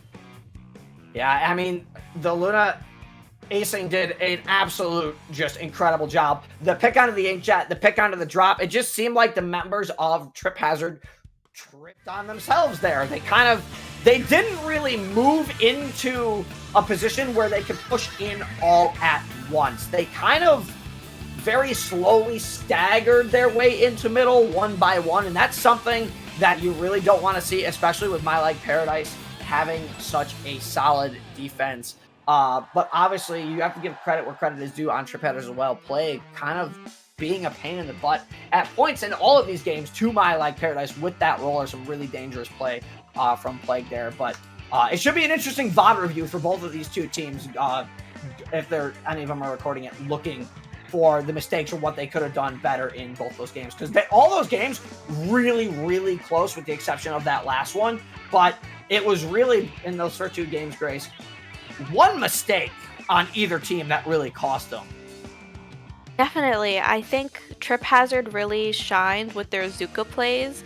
Their shot was really, really good at hitting their shots with those Zukas. We saw them get that triple in the first game there, and I think that kind of set the tone for the rest of the set. Maybe My Lag Paradise kind of adjusted to that, and they were like, we're not going to let that happen again, which ultimately won it for them. Yeah, and they did an absolutely fantastic job, of course, holding the Mako art zone as well. Pretty dominant performance there from My Leg Paradise as well. So a very good game there, Grace. But I believe already, believe it or not, that's going to do it for our group stage. Mm-hmm. That was a fast hour and 15 minutes. That went by like it was nothing. Oh yeah, we were non-stop talking, and I know everyone definitely loved it. They love hearing us. They love hearing our voices so much. I'm sure of it. I don't know. We all got y'all attributing to the quad to the shot. The chat's also having a good time, it looks like, today on stream as well. So we are going to be taking a little bit of break here. This will do it for Grace and I on commentary. But Grace, I believe we have a few announcements really quick, especially with a very interesting tournament coming up. So why don't you take it away on that? Oh yes, yes I will. There is a very, very lovely local coming up in the Boston area, I should say, New England Splatoon. It is going to be on October 7th at 2 p.m. Yeah, and you can, I believe it's just a meetup, but they do have a Discord, which is really cool as well. So if you are interested in competing in this Boston local for New England Splatoon, there are two ways to actually go locate them. You can at them on Twitter. It is at NE or you can join their Discord at discord.gg NE as well. That meetup is October 7th at 2 p.m. Grace, and we are going to be taking a quick break, but we also, before that, want to I think we're taking a quick break. Let me double check. I don't need Yeah. We definitely gotta take a quick break. You know Battlefy does not auto-progress those brackets, so the poor staff members have to type in every single one of your lovely team names into Battlefy one by one. Into Battlefy one by one, but speaking of staff, I mean, we haven't... I think this goes without saying, and no matter what Splatoon tournament you're in, or what Splatoon tournament you're doing, there is a lovely team of staff behind it, whether that's behind the commentary booth, whether that's behind the staff, whether it's behind the TOs. So we kind of want to just take a moment, and we kind of want to thank all the commentators for today, and we kind of want to thank all the staff in any tournament you play. We made them a couple slides today, just so you know who's kind of behind the scenes, who's behind the mic, who's having a good time, who's behind the staff. We have an absolutely amazing team here over in IPL, specifically with SAC. A lot of changes were made this season to our staffing team. Obviously, we have some new head TOs running it. One of them is Skep, who I'm sure for all the teams that were participating today was in your DMs saying, fill out the commentary doc or else. Or else. So we have a very lovely team behind us today, and it's nice to be able to work with everybody. And I've been doing it for, oh gosh, is this year 6 or 7 now? I've been doing this. Oh man, I feel old. You're old. We're getting up there. All old. We're all getting up there, but it's always fun to see the staff behind the team. And another announcement as well. If you guys haven't already, make sure you guys are, tune in or subscribe to the IPL Splatoon channel as well. Check out all our VODs. We're putting it up there. Our YouTube head for that, Jardonian, does a fantastic job of making sure the VODs get up in a lively time. And also, on top of that, there is IPL Splatoon just hit YouTube partner as well. So that's a huge thing as well on the side of that. So what we want to do is, with that, we do at some point want to be able to give back to the people who run all these events. That's why you can do that. I believe the IPL has a Patreon as well that I'm pretty sure they were going to revamp. I think there was some talk about that. I'm not entirely sure. But the best way you can support IPL, obviously watch the VODs on the YouTube channel, here on Twitch, and if you can, support Patreon as well. Yeah, and you mentioned this before, but Skep is one of our lovely TOs here over at SAC as well as Toby, so shout outs to both of them. And another specific shout out to Strings, who made this very, very lovely little slideshow that we're looking at. Very, very sweet of them. And of course, thank your TOs, always. Yes, thank your TOs. They do so much. But with that, we are going to be taking a break, and I think when we're coming back, you will be joined by, let me double check our... It'll be us. Yes, it will. It'll be us for a round. So we'll see you guys in a little bit. Yeah, don't like go anywhere too far. Make sure you come back. Yeah, get a drink. I gotta get some water. I feel my voice going already, and it's not even. Oh yeah. But yeah, Grace and J-Man signing off for right now.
Oh my goodness. Oh my gosh. It's me, Grace, and I'm still here with my very good friend J-Man here, and we're about to take you into the gold bracket top 16, is it? Question mark? Of our Yes. SAC Season 8 opener. J-Man, Yeah. I am stoked. I am on the edge of my seat. I am going to burst into flames at any minute. I'm so excited. Who are we going to be watching here today? This is a match, honestly, I thought we might have seen later, or something that I absolutely wasn't expecting to be our top cut round 1 gold. We're going to be seeing Velocity versus Octopi.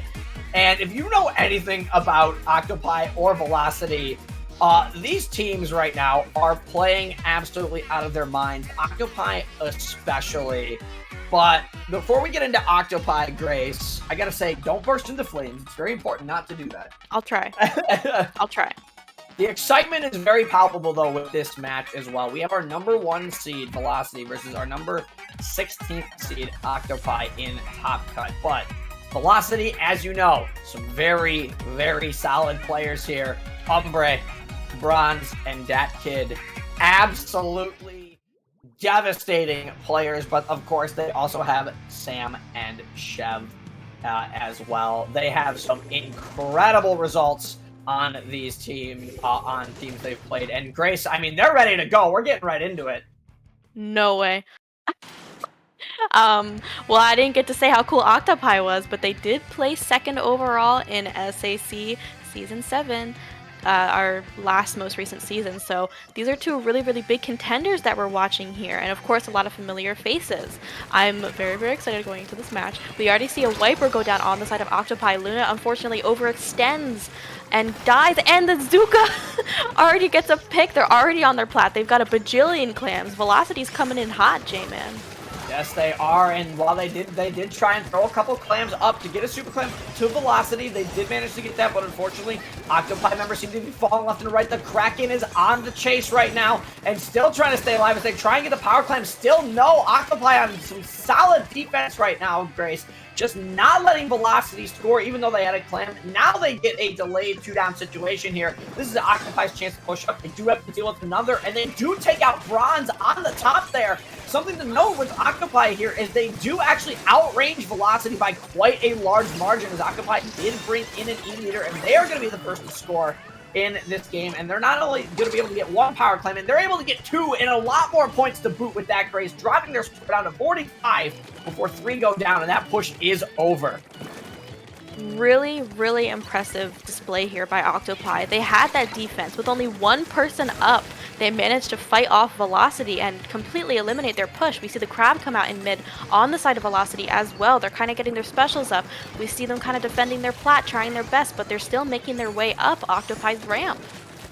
Yes, they are, and it looks like the Kraken is going to be coming in from Chev here. Going to be looking for maybe a pick or two. 2 members are going to go down. That does leave it basically wide open for Velocity to push up, but it looks like Luna holding back with the splatter shot really close to Azuka, and I would expect to see this pop immediately, especially with that Crab tank sitting on the right side. Luna's just opting and waiting for the moment to get it. Fires 1 shot, fires 2 shots.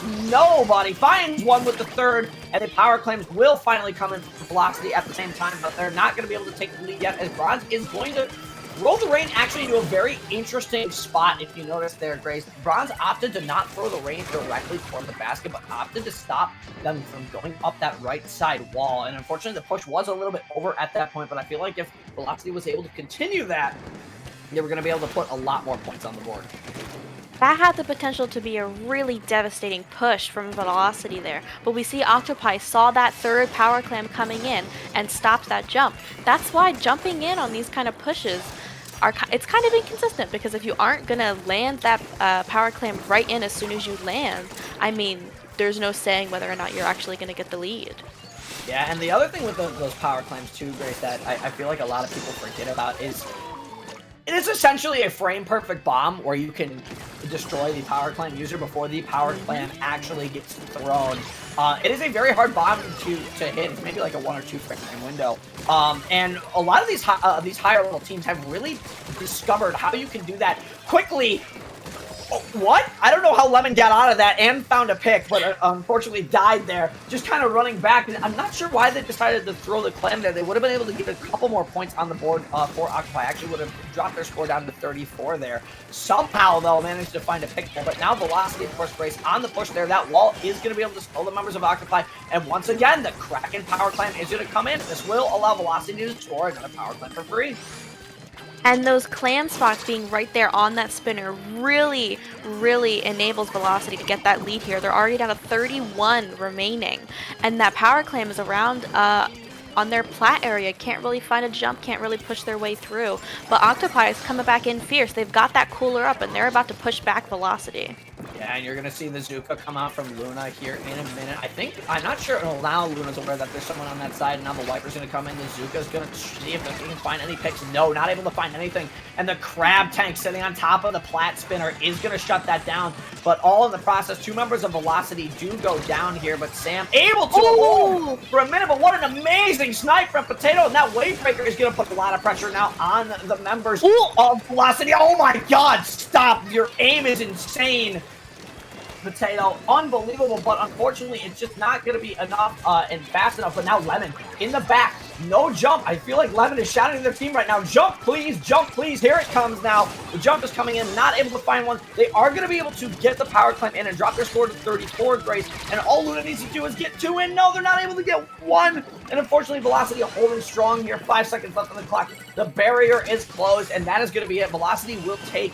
Oh, no, actually not quite. They actually have a power climb available. It is blinking currently on the map, but the barrier is going to be broken on the side of Octopi, and Velocity will take game 1 there. It was very close, Grace, and a very intense match back and forth. A lot of fast pushes. Yeah, I mean, I do not blame Luna at all, kind of going in there on that block, trying to get those few clams in, but it's really tough in these kind of do or die situations because as soon as they notice Luna, as soon as they call her out, it's over because she really just has to schmoove her way in for Octopi to get those few little clams in, and she understandably was not able to. Yeah, and oddly enough, that power climb that was missed from Lemon earlier that would have pushed them down to 34 actually would have only given them a 3-point differential instead of the 6 they had to overcome earlier. And while I don't think that was necessarily a mistake on Lemon's part, I feel like getting a couple more points on the board, recognizing that your penalty would have dropped your score a little bit more. I feel like even if you got that pick, even if you were going to die, I feel like it was worth the attempt to maybe make that throw if the basket was down there, just to get a couple more points on the board, because you saw, again, how close that was. But I wouldn't dwell on that too much because that was a very well-played game for both teams. You can see how aggressive both of these teams are, Grace. You can see why Octopi won 2nd overall in SAC. But Velocity is a solid team that's been around for a while. They are an SAC veteran. They are just a Splatoon tournament veteran in general. They have some very solid players, but a very great opening game for our top cut here. Yeah, I mean, that was crazy. Again, this is why I love watching Clan Blitz games and commentating over them. I mean, they get my blood pumping, especially the fact that it was Museum, which a lot of people find it's a little bit of a hard map to kind of get a good game in because you kind of get locked out and it's hard to make a push because you have to go all the way across their plat where somebody can just kill you, basically. Yeah, it is a long run up, and obviously that box does give you a little bit more of an advantage here, but we get into game 2 now, which is going to be Splat Zones on Hagglefish Market. I mean, this is a map mode combination that we've seen a lot, and more so than I think, obviously, Crab Leg and Ship Shape, but they are the 2 newest maps in the game, but I wouldn't be surprised if by the end of Splatoon 3, maybe Splat Zones Hagglefish gets pulled out of a map pool, depending on the other maps they add. We honestly don't know. But some very similar comps actually being rocked on both sides here. A little bit of change on the side of Octopi and the purple here. You are going to be seeing that ZF Charger come out, which obviously over the E-Leader, much better here on this map than just the standard E-Leader. While E-Leader is able to shoot across the zone, ZF Charger does give you a little bit more of that utility. Yeah, and unfortunately they do end up going down here, and it's basically a 3-down situation, only that Try's kind of left. Maybe they're kind of hold on to their life to try and pop out a cooler for their teammates on the side of Velocity. We see that Crab comes out, and it's they actually end up dodging, oh my gosh, all of the specials thrown at them, but that Zuka really does them in. And it looks like Octopi is probably going to have a really good situation here, kind of going to paint their sides, paint up, get that cooler as well from that try, and they're finally going to be able to lock out here. Yeah, the one thing you really have to pay attention with Octopi as well is they like to push up very aggressively when they get control of the zone. Unfortunately, members of Velocity coming back a little bit, I think, too fast than they were prepared for there, which allowed the members of Velocity to basically prevent Octopi from pushing under into their little, like, flat area there, into their court area. And as two members, of course, of Octopi go down, this is going to allow Velocity to not only retake the zone, but now they are already moving into their court area. It's going to take Octopi a minute to kind of push back in. You know they're going to want to build some specials. They have the cooler at the ready. The cooler's going to come in. I think you are going to see the Zuka come out as well. With the tri-strikes, this will allow them to at least put some pressure onto the zone. They're going to be able to find nobody, though, unfortunately, as two members once again of Octopi go down, but Luna at least finding one in the process, looking like they're having a little bit of a tough time getting into the zone here, at least at the moment, Grace. If there's one thing about Luna, is that she's Zuka, and it looks like she did indeed get a pick there.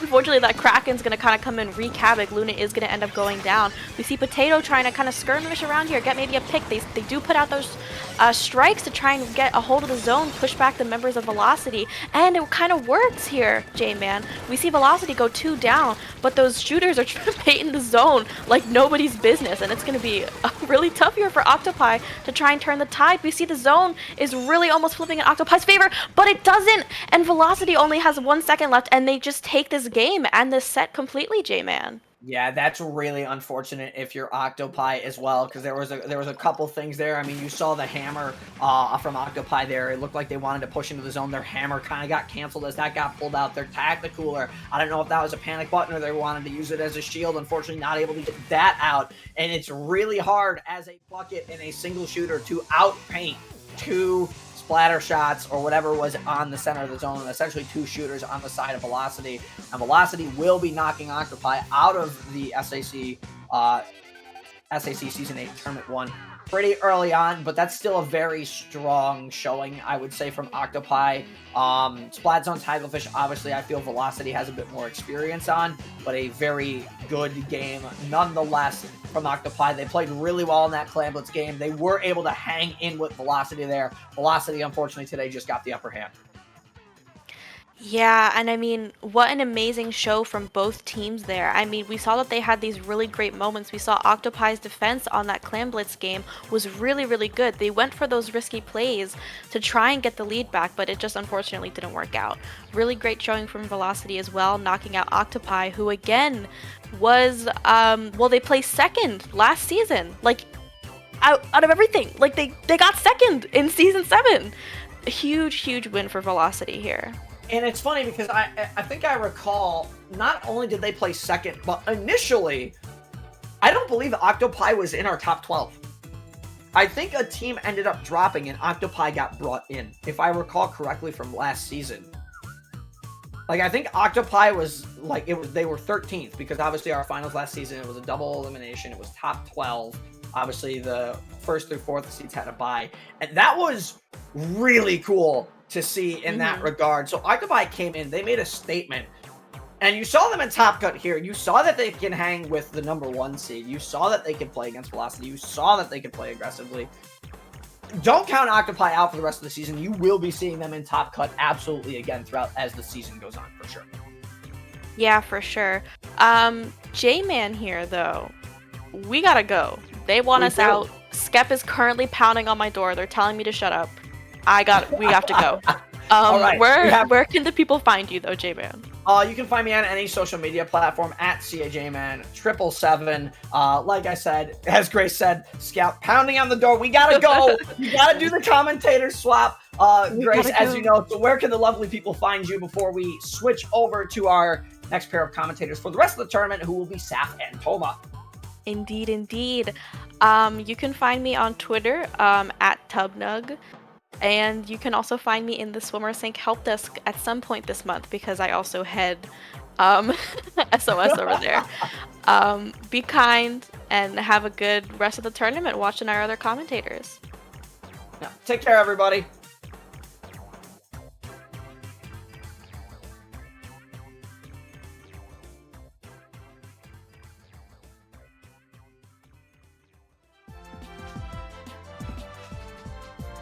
Okay, we go.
Hello gamers, welcome back to SAC. We're in our gold bracket here in Season 8. My name is Toma. I am pleased to be joining you here for our first qualifier event, and I've got my awesome friend Saf with me. Saf, how are you doing today? Toma, I'm having a wonderful time. It's super exciting to be back on SAC once again for Season 8, and I mean, the last match that we got to see between Octopi and Velocity, no, I don't think a lot of us saw that coming, so that was really neat to see. It already is giving you a prequel of what to look forward to this season, folks. But Toma, looking up next in the bracket, Final Reckoning versus Crossfire. I'm really excited to see this match, Saf. These are two teams that have established themselves pretty well within the scene. You know, looking at Crossfire a little bit, they're coming off pretty hot of a alpha run and Super Jump 3. They placed 13th out of 155 teams there, Saf. And I know that was an absolutely huge moment for them that they've been cherishing recently, and they've got a lot to prove going in here to SAC. Yeah, absolutely. And looking over Final Reckoning, Toma, we're going to call him TFR for short. I think that's going to make it easier for us.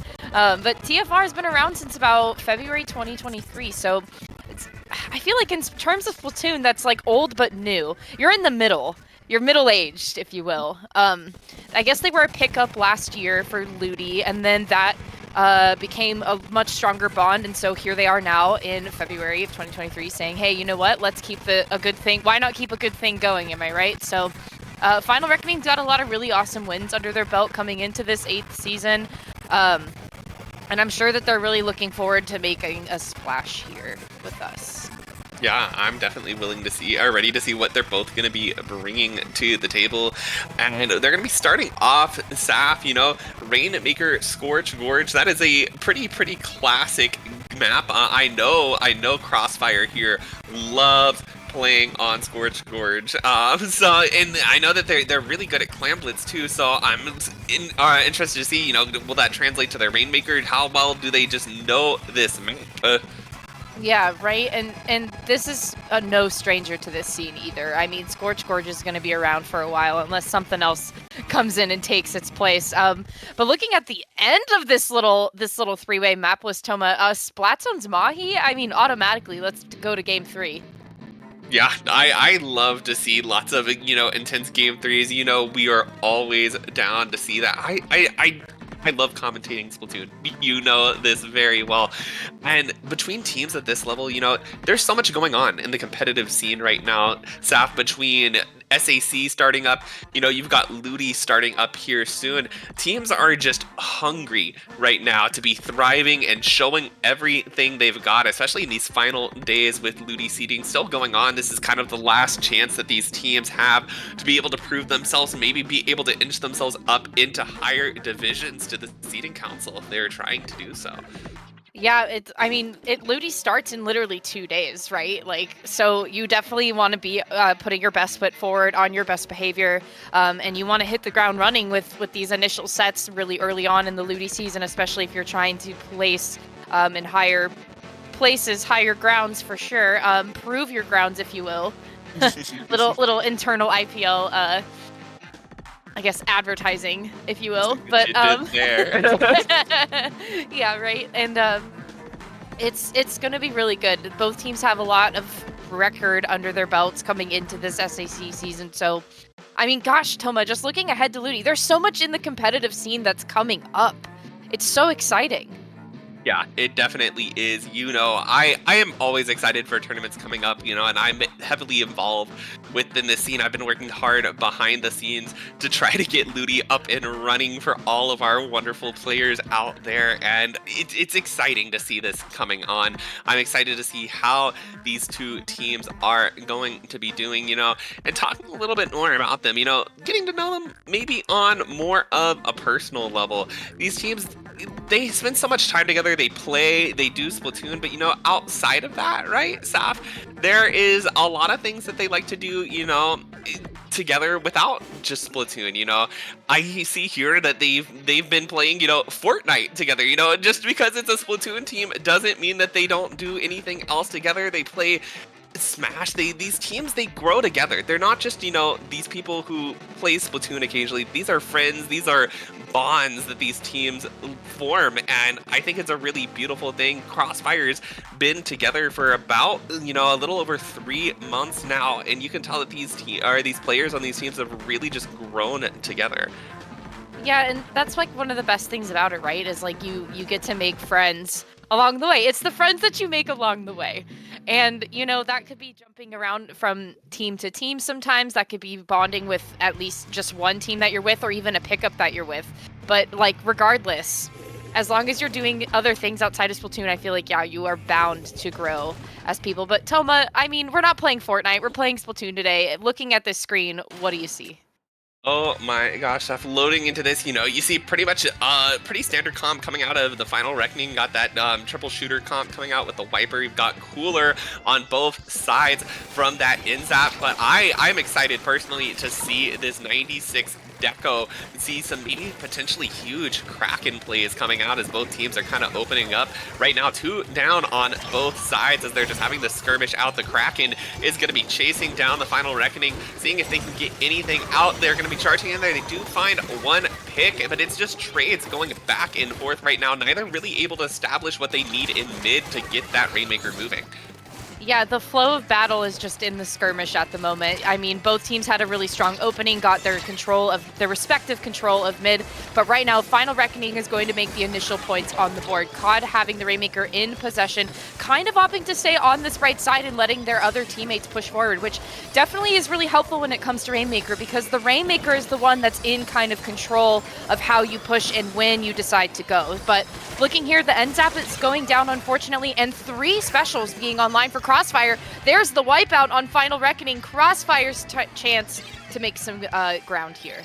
You can already see Draco there on the Tetras up really far in the base. The Kraken coming out as well. Gonna allow Hawken to be able to deliver the Rainmaker safely to that pedestal. Check has now fallen. They're gonna be able to pop and push it further in Saf. This is one of those run forward maps. You need to get as many points on the board as you possibly can. They're trying to dance it around that pillow at the moment. Able to push it, able to get it right before that wall all the way to 28, but it looks like they may even still be able to push even further if they're able to get the pop here, but it is going to be a big fight. The Final Reckoning coming in and able to clear it out. They're going to be picking up that Rainmaker, taking it back, potentially looking to either reset it or just stall out some time so that they can flush Crossfire out of their base. Now you see Final Reckoning, yeah, they're going to drop it here to this pit, exactly what they need to do. But it is a bit of a dangerous place now. They go down here. This is kind of a bad spot for them to be able to continue, you know, anything. But Crossfire is going to make an easy wipe out there. And they're like, you know what, we'll take it out of that pit for you. We're going to try to push even further. Yeah, they were like, I'll just take it upon myself to bring it back to exactly where it was. This is part 2 for Crossfire's push right now. But you can see the Final Reckoning is trying their best to get out of spawn, but it's really difficult to get out once you kind of have all these teammates pushed up here. But the Rainmaker is going to be dropped at the 22. Looking ahead, though, it seems like Final Reckoning has pretty good control over their spawn. And when in this situation that they've seemed to be consistently in this game, it's important for if you want to try to break back out. So Proto trying to do that kind of sneaky jump over to the right side was pretty awesome for getting the Rainmaker out of the spawn efficiently. But I think Crossfire just has the stronghold on mid, so TFR is going to have some trouble trying to get out.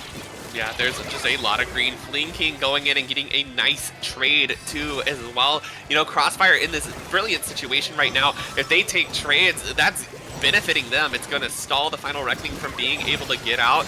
And right now, the Kraken going to be stopping them from being able to find the break on that checkpoint. But the Hammer going to be taking 3 out on Crossfire with it. It looks like the Final Reckoning going to find the check here. And now this is where it can all change if you're not careful. If you're Crossfire, you've got to be careful making sure you're not dropping into enemy fire. You've got time on your side. You've got bombs. Drop whatever you can in front of that Rainmaker to stop it from pushing forward, but you don't want the lead to change here if you're Crossfire. Final Reckoning doing an excellent job at the moment, though, keeping this pressure up. You see them going in, and Hawken gonna drop in and find the pick to slow the Final Reckoning down. Yeah, that spin move, Thomas, spin move, they said. And that's exactly what they did, but Final Reckoning is still here. You're bringing out the stamp, finding 2, looking for 3, and Final Reckoning is able to break through to the other side and take game 1. Oh, boy. What an impressive stamp there that was, you know, being able to push through there, kind of, you know, shielding that Rainmaker from the oncoming fire, being able to find 2 with it in just the right moment that the Final Reckoning needed to be able to take this game. We kind of saw that, you know, Crossfire had them held up in their base for, you know, the first kind of 4 minutes of that game. But it goes to show, you know, especially on a map like Scorch Rain, it is never over until it's over, Saf.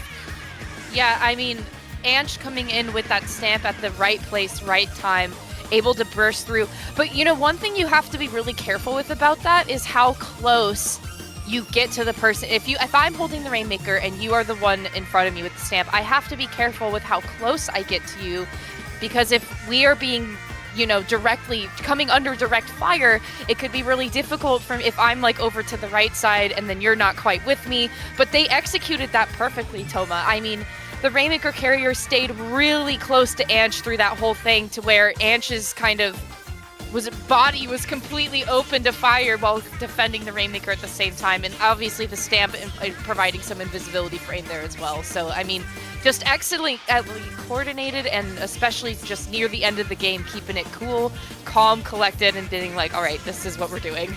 Yeah, and you know, and that's kind of exactly what you need to do in those situations. You can't panic. You can't let what's been going on for the whole rest of the match, you know, weigh down on you. There's still a match to win in front of you, and they were able to take that opportunity, able to run with it. And it's these kind of super close, super intense sets, Saf, that just, they are exhilarating. I absolutely love to see them. Yeah, and moving on forward, Toma, I think next game we're going into Clamblitz on Museum, and looking forward to that as well, because there's a lot of coordination that goes into that, right? Like, there's a lot of movement and positioning that you need to be at in order to be successful. So it's a little nerve-wracking here, because, I mean, like we said, Crossfire stayed relatively close to the spawn of Final Reckoning for the majority of that last match, and it's one of those things, if you tend to get stuck in not the most, you know, advantageous way, then, I mean, it could be really snowbally for Final Reckoning. But are they going to change that again, you know? Like, having that special that comes in handy right at the last minute, is that what's going to happen again? Yeah, you never know what these teams are going to bring out. You know, these teams have a wide variety of pools. You know, at least I can tell you on the side of Crossfire that none of these players are one tricks. They have things that they can swap around to. They're skilled in a different variety of weapons all within their class that they can use to bring out and adapt to the situation, adapt to the maps that we're going to be seeing coming out. And that's going to be really important if they want to be able to, you know, seize victory, especially against different types of teams. You know, and going into Clan Blitz Mako Mart, I'm really excited to see what's going to be coming out there, especially because this is such a, like, you know, slosher roller and Splatana heavy map. You can camp those ledges, you can play around the stacks. There's a lot of different weapons that people can bring out. I know Draco plays on Wiper Deco, which could be really interesting with, you know, the Splatana plus the missile combination. Graz plays the Slosher, and, you know, NYM plays the Tri-Slosher Nouveau for, of course, also always gotta have a cooler option in your pocket, right?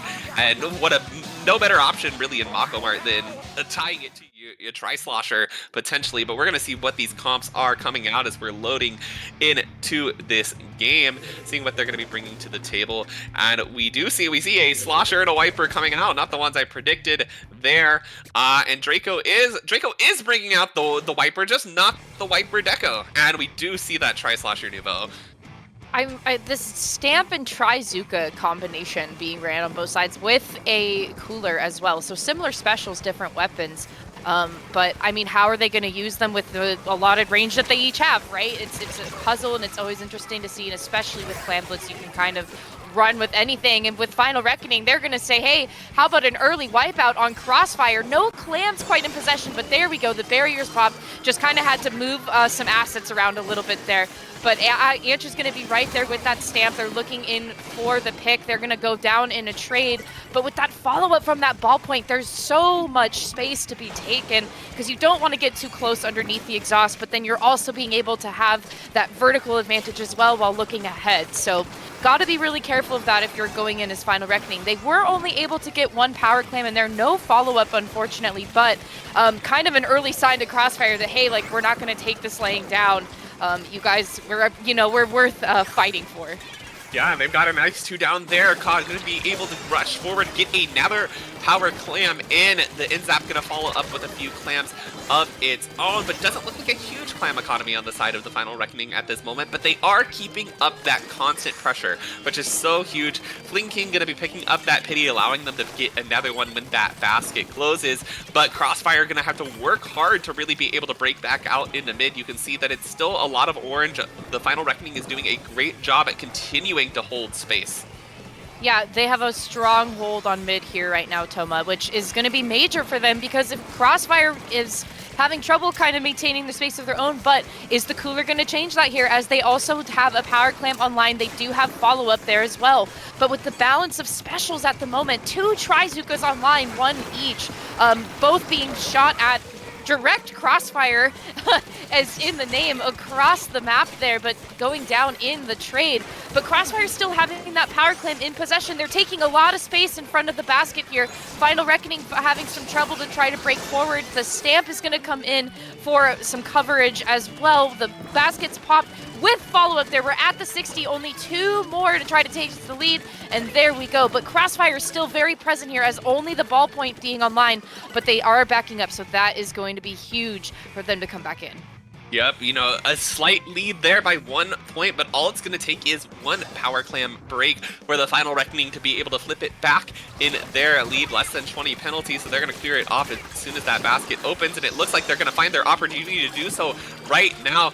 And you've got Anch there on a great, you know, skirmishing position here on the side, breaking out that hammer, but unfortunately does go down. 1 more power clam able to find its way to the basket to keep the Final Reckoning's count going down even further, all the way to 10. A power clam coming here. If they're able to make it stop, they are going to end the game right there. The Final Reckoning going to be taking this set 2-0 over Crossfire.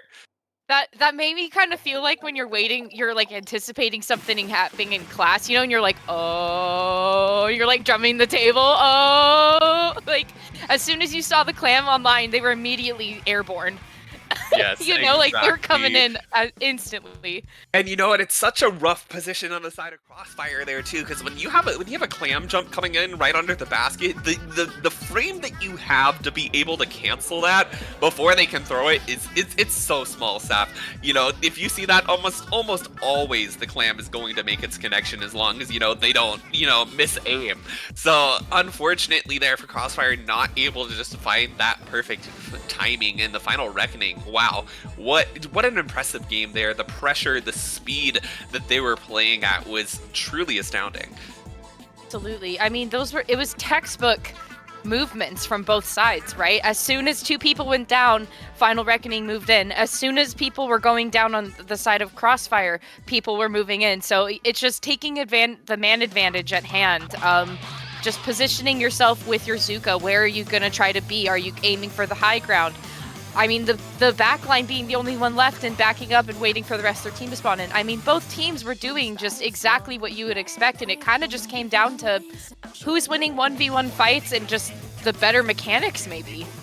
Exactly, and that's, what it comes down to sometimes in these tournaments. But needless to say, on the side of Crossfire, a great run today to be able to land them in gold bracket. And I'm sure we'll see them back again for tournament 2. But the final reckoning, they're going to be punching there to get on to semifinals, hoping to see if they can make it to, that grand finals to be able to qualify for this season's finals. But for now, Saf, I think we're gonna be cutting off for a little bit of a break while we wait for the other side of bracket to catch up so we can see who we're gonna be going and streaming next. Cool. And also, just as a note for who's showing up in the bracket at the moment, you have Velocity versus Ultrasun. Velocity having a 1-0 at the moment. So at match point there, deciding if Velocity is going to be moving forward. Going on next, you have Eggshells versus La La La La La La La at a 1v1. So what's going on there? It definitely has to be interesting to see, especially because there's a lot on the line with it being a best of 3.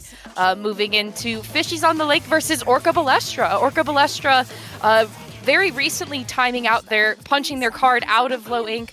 They were at Riptide this year, and they have been making quite a splash in the scene lately and doing quite a lot. So good to see them here. And then obviously, as you know, Final Reckoning taking a 2-0 over Crossfire. So Final Reckoning is, yes, punching their ticket to semifinals, but based on what we're seeing in the bracket, who's coming up next? And we will be telling you guys very shortly.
Hey everybody, welcome back to SAC Season 8 Opener. I am Saf, I'm here with Toma.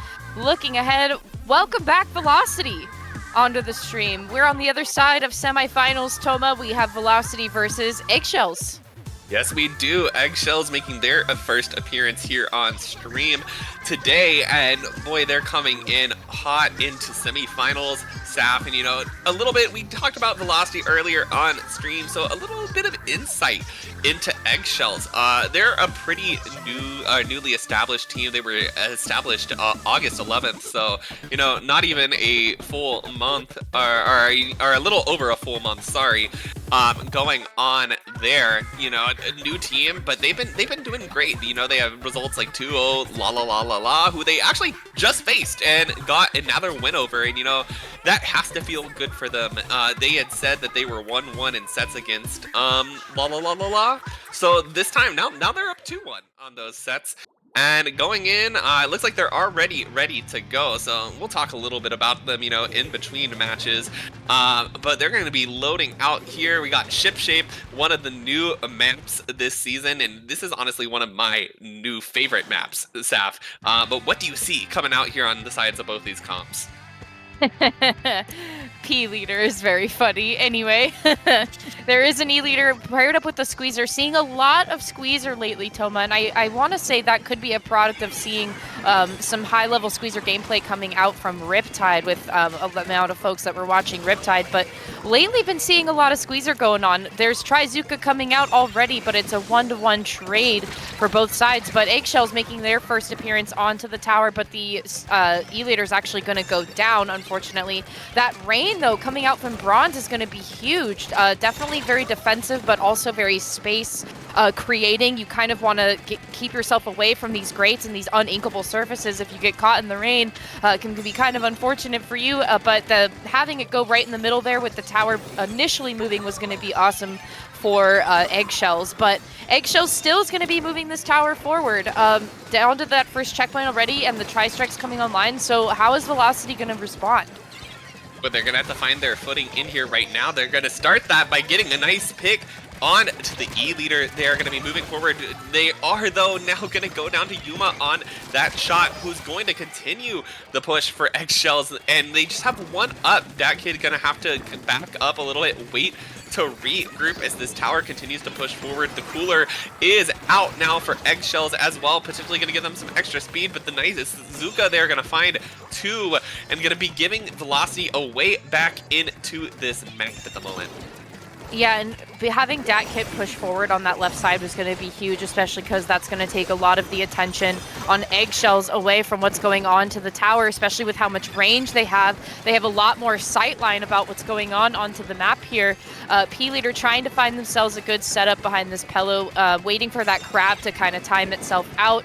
Velocity, though, is well on their way to that first checkpoint. You could see Yuma was trying to go in and cause some damage, maybe take some attention away from objective, but was unable to do so. Dat Kid also being there looking for the fight. The Trizuka coming out, looking for one, taking two, trying to find the third, but the third is not available. The Kraken and the Rain are going to come out as follow-up as well. Velocity now well on their way to checkpoint 2. Yeah, you saw that kid even try to move up and take that right-hand side in a very aggressive form. Not quite able to get that set up, but they were able to, just push up and distract long enough for the tower to go to 33 on Velocity's side, going to give them the lead. But, Sav, there's no checkpoint standing in between lead for either of these teams right now, so it's still anybody's game, especially with 2 minutes left. And right now, Eggshells are going to be using these strikes to try to break their way in forward and try to see if they can get some picks, but not able to find any quite with that. They do take down the shot on Velocity, though. Take out the Jet now. That's going to be 2 down. Make that 3 down on the side of Velocity. They're going to be looking for the 4th over here for the delayed wipe. They're able to take the lead, and now it's on Velocity to break back out here. They have 2 down on Eggshells. Make that 3 down. Now able to stop that push at the 21 mark. I mean, once again, a textbook play coming out from Velocity to try to follow up here and prevent Eggshells from taking any more ground. And they were going to waste no time, Toma. There's only a minute and a half left in this game. The cooler coming out for Eggshells, sure, but Velocity has really immaculate control of mid. The Crab's going to be in a great position to try to hold Eggshells back here. Putting your Crab in a higher position is always going to be major, but that one going down, Dat Kid going down, unfortunately, so aggression being taken away from Velocity here. But Eggshells is still keeping their best foot forward. I mean, they keep trying to push forward and find an opening. They're trying to break through Velocity's hold on mid. But at this point, Toma, Velocity has to go into Eggshells territory if they want to try to flip this lead again. Yeah, they're going to have to find that break. You know, just a minute left in this game, too. They've lost their shot. This Crab is being forced back off the tower, so they're going to have to regroup, allow some jumps back in. They do have the Kraken to try to make something happen, but you can see there that they're kind of just slowly picking off members of Velocity one by one, and they're struggling to find their footing at the moment to be able to get back on this tower. They're going to be rushing here on the right-hand side, just kind of sharking, seeing if they can play something out. They've got the Zuka out to see if they can poke up at Soko here, and P-Leader, and P-Leader is down. Dat Kid is going to be moving in as this tower approaches checkpoint 2. This is where the magic may happen. You see a lot of pressure from Velocity, Saf. That tower checkpoint is going to be worked on. You got 3 down, 4 down on Eggshells. That is going to be the lead for Velocity. In just 3 seconds remaining, they're going to have to pull out a miracle there to stop it, in Velocity coming back strong to take that game. Yeah, man, seeing the shot go down kind of right at the beginning of that avalanche that Velocity caused, I was like, oof, I think that might be the end for Eggshells right there, because as soon as that man advantage showed itself in those last few seconds, that is when Velocity came in to strike. You could say that they walked on eggshells on that one, Toma. Yeah, absolutely. But, you know, calm, cool, and collected. Velocity didn't lose hope there at the end. Exactly what you want to see. But going back, you know, kind of, I was talking about some teams, and, you know, Saf, we talked about earlier what these teams do, and, you know, how they play together, even outside of Splatoon, right? And with these teams, like Velocity, right, has been together for quite a long time. They've been together over a year. You know, I believe they were, you know, Splat-A-Lot team before they went back into Velocity. But on the side of Eggshells, they're a bit newer. They've been around about 2 months together, but that doesn't mean that they don't have these connections going on already. I know that they enjoy each other's company outside of Splatoon. And one thing, you know, they said if we are on stream, you know, one thing they love, Cookie Run. They play Cookie Run together all the time, and I would be disrespecting them if I didn't say that out loud for everybody to hear. This team, they are great friends. They have such good synergy together. I've seen them, you know, here. I've seen them in SOS. I've seen them making great runs, and it's very clear that they just enjoy each other's company together. They enjoy playing this game and hanging out and just going at it with each other. You know, they made 7th in beta bracket super jump. They've had these great results under their belt, and they really want to show that they can, you know, make a stand against long time teams like Velocity that are really established themselves within the team or the scene, even though they're a bit newer. Yeah, and I think Eggshells has been doing a really good job at putting Velocity to a halt with that last game. But we're going into game number 2. We're on Rainmaker on... Oh my gosh, where are we, Toma? Is this Crab Leg? This is Crab Leg, Rainmaker, coming out, one of the new maps this season as well. Well, already there's a skirmish happening in mid. You can see that the members of Eggshells are doing a really good job at trying to place themselves properly around in the middle area, trying to get a lot of turf on the ground before they feel comfortable pushing that Rainmaker forward. But on the flip side, Velocity is there to follow up. Sam having their hands on the Rainmaker to start with here. The VAC is going to come out, though, in a defensive maneuver. This right-hand side, or excuse me, I guess from that perspective, the left-hand side, it's really hard to kind of push through there, and especially with what we've been seeing with Ink Vacuum these days, Ink Vacuum is absolutely perfect for this map, Toma. Yeah, it absolutely can. It gives a great opportunity for you to be able to protect your Rainmaker carrier, especially in such exposed positions. And, you know, exposed really is a great way to put both sides of this map. You know, it's very much so on that left-hand side where you have to swim across the podium, or up that podium and then make that jump. But even on the right side, you're pushing across those grates, and it leaves you wide open. People can be sharking underneath them. They can poke through them. There's a lot of ways that you can place fire on this map to pressure out the team that's trying to get into your base. So it's a really interesting way that I've been seeing these teams try to be playing these maps, and we see the Inkback actually going to be coming out to try to stop this Inkjet and stop this Rainmaker from pushing any further. They are going to be able to pick it down here still on this left side, and this is kind of where you see a lot of pushes where they're made or broken here, Saf. You either get kind of holed up on that platform and not able to do it, or if you find the right picks, you can just hop it right across, and the score goes up so fast on this side. Yeah, and with a really nice pick off and key leader there from Velocity. Sam once again holding on to this Rainmaker. They're in a 3-down situation. The wipeout occurring. This is Velocity's chance to make this game end lickety split, and that's exactly what they're going to do. Velocity going 2-0 over Eggshells.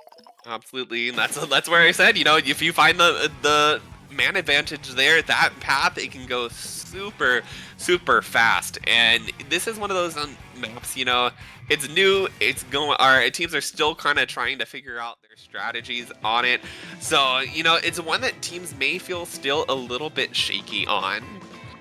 Yeah, I agree with you there. It's still very new. The strategies are still being cooked.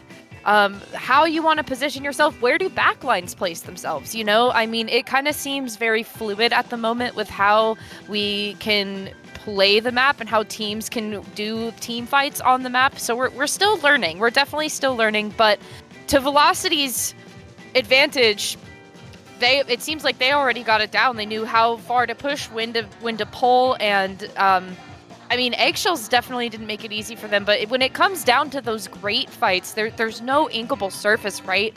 And even trying to escape to an inkable surface can result in you getting splatted. So also trying to learn where do you take the firefight and kind of the ebb and flow of a battle in an inkable space. But looking over at the bracket, so Velocity's moving on to Finals, Toma. That's really great for them. I mean, great opening run here on Season 8.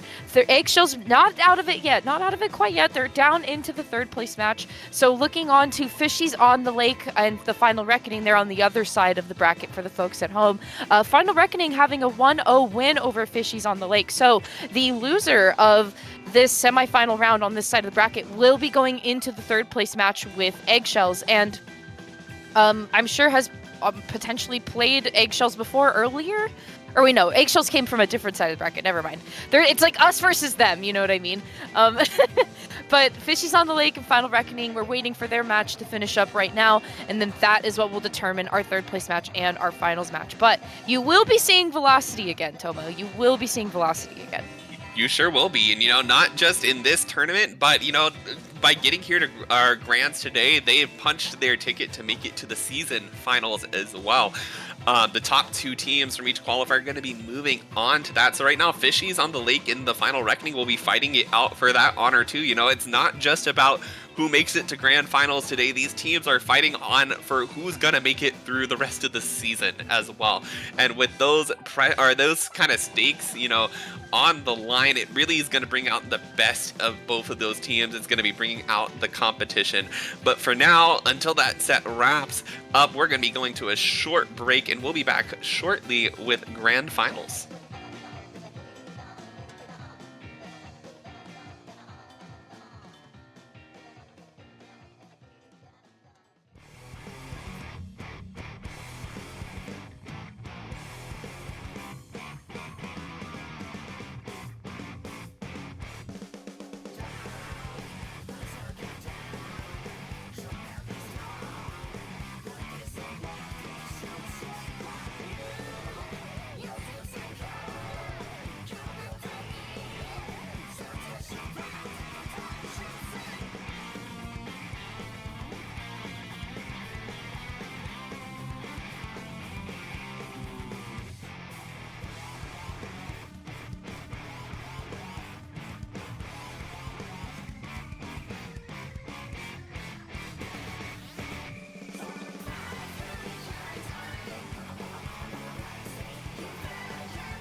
Hello, everybody. Welcome back. We are now at our grand finals of the SAC Season 8 Tournament 1.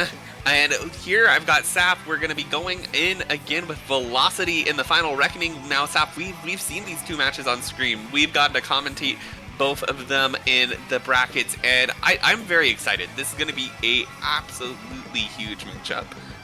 Yeah, Final Reckoning has their work cut out for them, I think, going into this final round today. Velocity has had a clean run getting to finals today, which is super exciting for them. They've got a lot of wind in their sails going into this finals round. But, I mean, the Final Reckoning, Toma, it's in the name. The finals.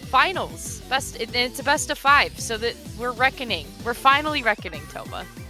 Yes, they are, and they've been proving themselves, Saf, here today, competing against really well-established teams. And the Final Reckoning is really one of those teams. If you look at them, they've been around for quite a while. They were around last Moody season, and over the year they've really made a name for themselves, especially here in the mid-level scene. After getting banned from Low Ink, they've been just popping off time and time again, showing everybody else that they have what it takes to stand with the rest of these teams, and being here toe-to-toe with Velocity, this is a huge deal for them. Yeah, absolutely. But Toma, another thing to consider is looking down into the silver bracket. Our silver finals are also happening at the moment with My Leg Paradise and Get Yo Money Up in the finals for silver, which is pretty exciting because My Leg Paradise was here in SAC Season 7 as well in the third qualifier, and they were in the top 8. So no stranger to SAC, and they're joining us again here in the silver bracket. And I mean, Get Your Money Up has been having a really awesome run in tournaments lately as well. So that's got to be a really fun match. But for us here, we get to have a pretty awesome treat with Velocity and Final Reckoning. These are two teams that have fought their way to the top, and they're just kind of getting situated in the lobby as we speak. Absolutely, and they're two teams now that are going to be punching their tickets to the season finals, so it's absolutely huge for them here. But the fight doesn't end there just because they punched their ticket there. You want to come out first. You want to be able to take it on top, because if you land first in a qualifying event, you're going to be getting that round 1 bye for the finals, which can be absolutely huge and giving just a little bit of a step up over your competitors when it comes to the season finals. Yeah, right. You gotta come prepared and cool, calm, and collected, and especially with having a best of 3 kind of throughout the day. That's can be pretty short for some folks. It can take longer for others, as I understand. But with finals, we're doing a best of 5, so you gotta win 3 to take the title here. So not going to be done quite yet. We're going into ship shape on Splat Zones, which has a really big similarity, kind of echoes that of Schellendorf in my opinion, having that vertical piece kind of above the mid area of where you're supposed to paint. But we're wasting no time here, Toma. We're ready to get this game started. You have Velocity versus the Final Reckoning on Season 8 Tournament 1 Finals. Here we go. What are you looking at? Yep, we're going to be going in here and, kind of seeing, the same kind of tried and true comps that we see out of these two teams. But, what it's worth noting here, though, is I don't see a cooler there on the side of Velocity. So, and Cooler's been such an impactful place in the meta recently. You see it run on almost every single team, so not seeing one come out here, rather interesting. But they still got really solid weapons. They've got that Zuka, they've got the ballpoint with that awesome jet, but right now they're 2 down on both sides, and Final Reckoning has control of that zone. They're going to be chasing members of Velocity further out. This is a great kind of opening scenario for the Final Reckoning. Yeah, Proto's doing exactly what a Zap should be doing. They're checking up on that left-hand side, seeing if Velocity is going to try to, do anything cheeky and drop down there, which they are going to do eventually. Velocity has really strong control of their side of the zone, and it's making it difficult for Final Reckoning to try to break through and cause some havoc here. That zone possession is going to flip. Risu trying to do a quick escape there, but is taken out of the sky, kind of like a firework going off there. Velocity now having really strong control of the left-hand side here. You can see Final Reckoning trying to look in for an entrance here, but with that Kraken coming on through and taking that bottom area, that's going to be really hard to find footing if you're Final Reckoning. Yeah, but right now they are able to at least neutralize this zone. You've got Anch there coming in on the side, popping this hammer, looking to see if they can find anything. They aren't able to do so quite yet, but Final Reckoning does have control of this zone once again. Anch is set up in this awesome skirmishing position you hear on the side, just kind of taking the focus away from the zone for as long as they can. Doesn't quite matter if they get the picks, for as long as they can distract. You see that timer kicking down, and now they're through that penalty. They're going to be able to extend their lead. They had 2 down there for a second on Velocity as well, so it's going to be just a little bit before they're able to get back onto the zone. Proto finding a nice pick on to that crab as well. The Final Reckoning is in such a wonderful position here as they're now taking down their lead even further. The hammer creating a lot of pressure, forcing Bronze to back up. They've got 2 down on Velocity. This can be the lockout that they need. They've got the Zuka out protecting the zone. Just a few seconds left. 2 down on Velocity. Final Reckoning is going to be able to take that game in quite a commanding presence. Yeah, they had really solid positioning throughout the entire time. Once they were able to establish a dominant foothold on mid, it was smooth sailing from there for them to move forward. Final Reckoning, another thing they did so well, Toma, is they were taking the fight away from the zone, right? They were taking the distraction away from the objective. They were pigeonholing the members of Velocity to stay into that corner area and not really approach the zone much at all. They got through their penalty with little to no issue, and then once that was gone, they just kind of had this momentum, this rhythm going of keeping the members of Velocity pushed back and being able to excel themselves forward. So, I mean, if you're Velocity here, what do you take away from this, right? So a lot of the times when you come into these games, the first game isn't really a big deal. It's a lot about gathering information, right? So Velocity has this information going into our second game. So how are they going to mitigate? How are they going to change and adapt? Yeah, they've got to keep a big eye on Anch. That's the big thing. Like you said, Anch has been the big one, taking away that fight from the zone, away from the objective. So they kind of need to be able to eliminate them before they're able to set up in those really great skirmishy positions, because you don't really have an option of ignoring them once they're there. If you ignore them, they're gonna find the pick on you. So you do have to turn your attention. It does take you away. So what's the solution? Stopping them from getting there in the first place. You really need to lock down your defensive front, making sure you're not letting anybody slip by, and you know, that slippery little wiper, you're gonna have to really pay attention to it. Right, and coming into here, especially with this very narrow map, you have tower control on Hagglefish, and, you know, very flank heavy, very small quarters on the left and the right sides to try to push people into fights and or to push yourself forward to go in for the flank. Anch is a very strong flanker, as we've gotten to see time and time again, so how do you mitigate? How do you watch out for that? What is Velocity going to do here to change that? But you also have Sam, who is also a great aggressor, and the follow-up from Bronze as well, a very strong backline player who's very good at watching for the flanks, very good at looking out and providing chip damage for their teammates as well. So the opening push here, who is going to be a little bit more successful in trying to take some ground and also look in for the flank? And from what it looks like right now, Velocity has a lot of painting power, Toma. Yeah, they sure do. You know, you've got 4 shooters on line there to be able to just control a lot of space. Right now, they're able to shut down, take 3 down on the Final Reckoning. Sam going to be taking control of this tower for Velocity. You can already see that yellow paint going forward. You've got the Kraken forward as well, and this is exactly what they need to be doing. But Anch finding a nice pick, going to be trying to see if they can take out another one. They are able to do so, but they do trade their life to be able to do so. Now Bronze is just going to kind of see if they can maybe poke, maybe get that checkpoint, or if they're going to have to back off a little bit further. And Sam going to be yeeted off the tower there right into the water.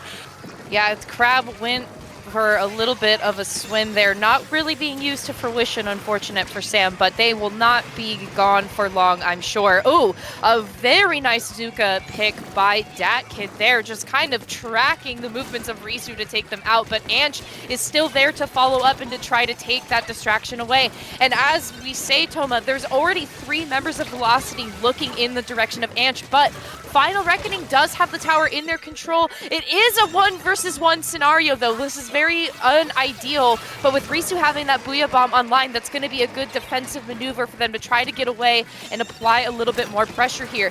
Plenty of time for the members of Final Reckoning to respawn back into this game, but with Dakit being able to push up with that Trizuka, they're going to be a little hesitant to push forward. Yeah, they're going to be looking here on this side flank, seeing if they can get some paint down, see if maybe it's an option for them to move forward, and they do look like they're going to be trying to see if they can get that in, but you already see members of the Final Reckoning do spot it out, but they have a Kraken to deal with as well, chasing them down while they're in that Zuka, not able to connect any Zuka shots to anyone as the Kraken takes them down. Now control of velocity once again here in their favor as they're approaching checkpoint 1. They're going to see if they can break it this time, but they go down to a bomb from the Final Reckoning, kind of being sneaky, getting a pick in from behind them. Going to be another great tower defense, you know, and it's not 2 minutes and 30 seconds left in this game. We're about halfway through, and not even the first checkpoint has fallen, which is pretty uncharacteristic for this map, and I think it just goes to show how well matched these teams are. Yeah, Final Reckoning has very, very established break-in maneuvering. That is, I think, really difficult to try to master and do. Ange going in for the stamp here on Datkit, but Datkit's going to respond with the Trizuka of their own. Ange going down in the process. But Final Reckoning has control of this tower once again. Risu trying to go in for that Booyah Bomb for just a little bit more coverage, clear the space in front of that tower, but going down nonetheless. Velocity here, they're well aware Final Reckoning is the ones that need to come to them. They need to try to push the tower forward, and the tower will only move at 1 speed, unfortunately. So Final Reckoning has to be really careful here with how they want to approach, and they really got to work together here, Toma. You can see Proto was kind of painting in front of Ange there to kind of get Ange some footing to get established onto that right-hand flank, but I mean, Final Velocity is here, Toma, though. They're here to stay. They don't want to give Final Reckoning any space to work with. No, they were up in that base, but unfortunately nobody on the tower to really able to capitalize off it. They do have somebody on the tower now, but they've got to watch out from the flank from behind. They do spot it out, but not before 2 members of Velocity go down in the process. Thank that 3 now. Final Reckoning now has finally a chance to push this. They don't even have to go, all the way through the check. They just have to get, it looks like halfway through it to be able to take the lead. Risu set up in a great position under that tent poking. They're going to be getting this Booyah Bomb out as well. This could potentially be the lead change for the Final Reckoning, and it is going to be, and it looks like they may be even to break the checkpoint here. 3 down on the side of Velocity. This could be a real game changer, especially the second checkpoint. Very, very crucial. Just Sam up, the other members on the respawn. Final Reckoning is now just in their face, not going to be giving up this space as they break checkpoint 2 as well. Yeah, and the fight happening in the corner here, Risu taking more pressure away from that tower, as the Final Reckoning has shown that they do time and time again, but Velocity now in control of this tower, trying to find a way forward. Ange, though, being able to come in on this left-hand side and block that access completely, but Velocity does not let that deter them, as the Trizuka is now coming out with the Kraken to follow up in front, looking to call out those members of the Final Reckoning. They're going to break back in. We are going to be going into overtime here unless the Final Reckoning is able to get a proper foothold on this tower. Yeah, Ant's trying to just take some distraction away from that tower. You see the Zuka shot connect to the tower, but it's not going to be enough to stop it quite yet. They have the Booyah Bomb up to try to take it out. Risu does go down, but gets the Booyah Bomb off, and it's just enough for Final Reckoning to get their foothold in there, and they are going to be taking this now up 2-0. They're putting this game in, or they're putting this set in, a tournament point right now. Velocity yet to find a point on the board. Yeah, this game for me, Toma, came completely down to Risu's Booyah Bomb timing in that last minute and a half or so. When they were on the tower breaking through to from that first checkpoint, they threw the Booyah into that back tent area when someone from Velocity was trying to flank forward. That throw that they did gave them just ample amount of time, shutting off access from Velocity from that point, but also giving them enough time to break the checkpoint and flip the lead. And as soon as they were able to do that, by that point that the Booyah Bomb disbanded, the other 3 members of Final Reckoning were already up that ramp into the spawning area of Velocity. I mean, it was just picture perfect for Final Reckoning. You got to be feeling really good right now going into Rainmaker Undertow. Absolutely, they've got all the wind in their sails at the moment, but you know it's never over until it's over. Saf, we have seen reverse sweeps happen before, and it happens game by game. So if you're Velocity, you can't let that get to you. You've got it like, hey, Rainmaker Undertow, this is where we take our first win, you know, and then we'll go to Crown Blitz, and then we'll go to Splat Zones again, and we'll figure it out as we go. But you can't get bogged down. Mental is half the battle here, and right now, you know, the Final Reckoning is going to be riding quite the high on that, and Rainmaker Undertow Spillway I'm especially excited to see for them too, because Rainmaker has always been kind of a really strong weapon, or a really strong map for sorry, oh my gosh, can I speak today? No, I cannot. For Wiper, I think that it's got, you know, great sharking positions. It can poke at that rain from unexpected angles, and all you got to do is eliminate one player. You know, if you have multiple players on the tower, you've got to take them both out, but you only have to get one pick. That's all that matters when it comes down to Rainmaker. It's got Hammer, which is really good against that shield as well, so I really think that the comp here is really going to be good for the Final Reckoning, and they're going to be riding that high right now. I'm excited to see what they're going to bringing to the table. It seems like they're going to be bringing more of that same. They've got that juice ready to go, Saf. Yeah, and one thing to note too, Final Reckoning is opting to not use a backline Toma. They are keeping it all aggressive all the time, while Velocity has been switching Bronze in and out from the ballpoint and the custom Squelcher. Now, I do think that's advantageous because they do have a range advantage, but sometimes when you have mechanical advantage, that's all you need, and Final Reckoning has been trying to prove that today time and time again. Chavir is going in to try to chase Proto with that Rainmaker. A lot of time, though, being wasted on doing that, though, as Final Reckoning had a pretty solid hold to Rainmaker just for those first few seconds there. Velocity finding themselves in a 2-down situation. Not quite ideal for this opening push, so you don't want to let your defenses wane too much, but unfortunately there, with Bronze going down, Risu is able to push forward and initiate this fight over on this left-hand side, and the attention there. So first check already is going to fall to Final Reckoning. Absolutely huge for them here. They just need to be able to keep this pressure up if they can. Risu going to be going around the side to see if they can create any additional pressure, find maybe some picks, but it looks like they're going to be kind of just stalled out there on those grates at the moment. As that Rainmaker is going to reset, they're going to be forced to, you know, go back behind. They do have that cooler out and ready to go, you know, to speed up their push. Once they're able to get that pop, they're able to convene there on the Kraken and take it out as it goes down. And this is just, you know, the Final Reckoning is ready to start pushing again. All this wind, this momentum is certainly in their sails, but Velocity ready to stop it right there with two specials of their own on that Crab and that Zuka going out. The Stamp trying to find a pick, but not quite able to do so. Yeah, and I have full faith in Sam and their Crab positioning as well. I think that's going to be a real Achilles heel for the Final Reckoning, because Sam is not only able to push in close, but they're able to have really accurate shots with that Crab tank as well. So Final Reckoning's got to be really careful here. They got to keep up that slippery mentality that we were talking about earlier. Proto once again opting to be the Rainmaker carrier, but they are the only one left alive, and so Velocity is going to find themselves pushing forward into this first checkpoint area on the right-hand side here. Nobody picking up quite yet, though, and as I say it, there we go. Mid having pretty solid control under Velocity's feet, but they're looking to opt for the left-hand side. That Crab tank there, as I said, Toma, is going to be really crucial for clearing out that space, but Final Reckoning just having the optimal amount of specials coming in at the right time to prevent this push from going any further. Yeah, Bronze gonna be forced to back up there. They do find one, though, while backing up. Looks like they may be pivoting over here to this right-hand side, but, you know, Suction Bomb there, gonna slow it down a little bit, but they are, no, they aren't! They aren't able to find the break there, just oh, so close, but the Final Reckoning able to put a stop to it. They've got that Rainmaker in their possession again. They do trade, though, with that kid, as they were, you know, just waiting there patiently, and they knew that Rainmaker was going to come to them. They knew, were like, hey, they don't know I'm here, and they were able to put a stop to Final Reckoning, slow them down just a little bit, and that's so important right now. And but they're not ready to slow down just yet. Look at this huge man advantage in their favor. They're going to be poking around over there with that Rainmaker shot. They've got the hammer out, and it looks like they may even be able to get the pop there. They throw that hammer, not able to quite find somebody just yet, but just the way Final Reckoning is living up here in the faces of Velocity, keeping so much pressure on the board, able to pick off the Rainmaker before it's able to reset. This is absolutely huge for them.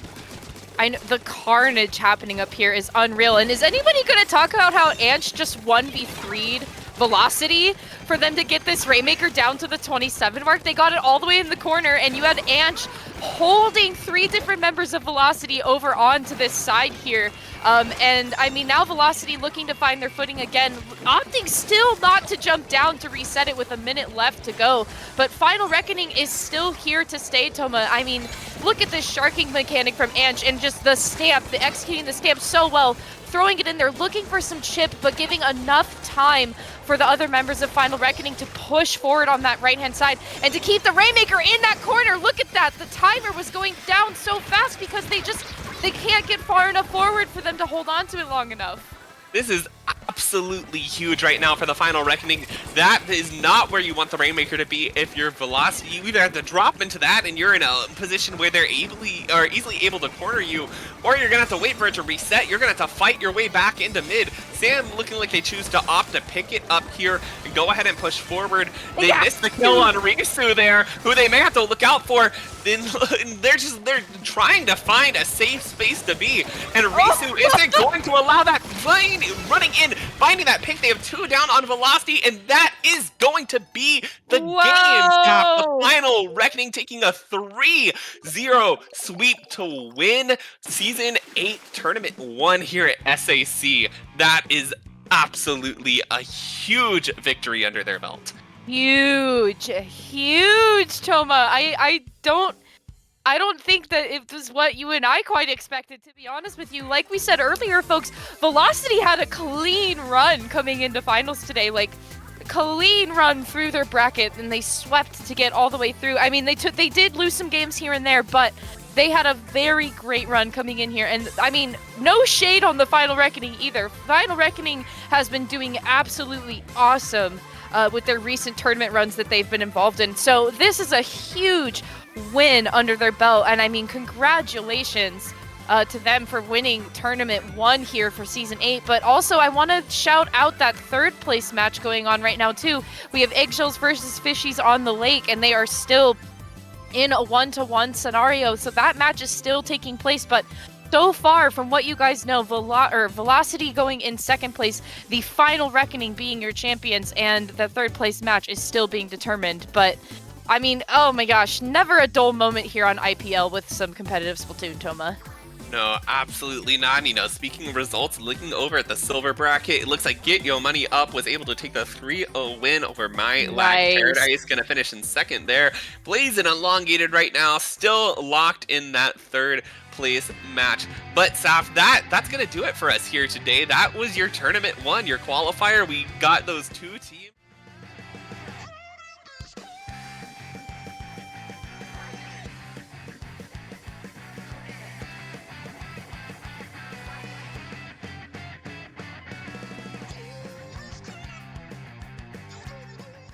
That they've got coming up, really.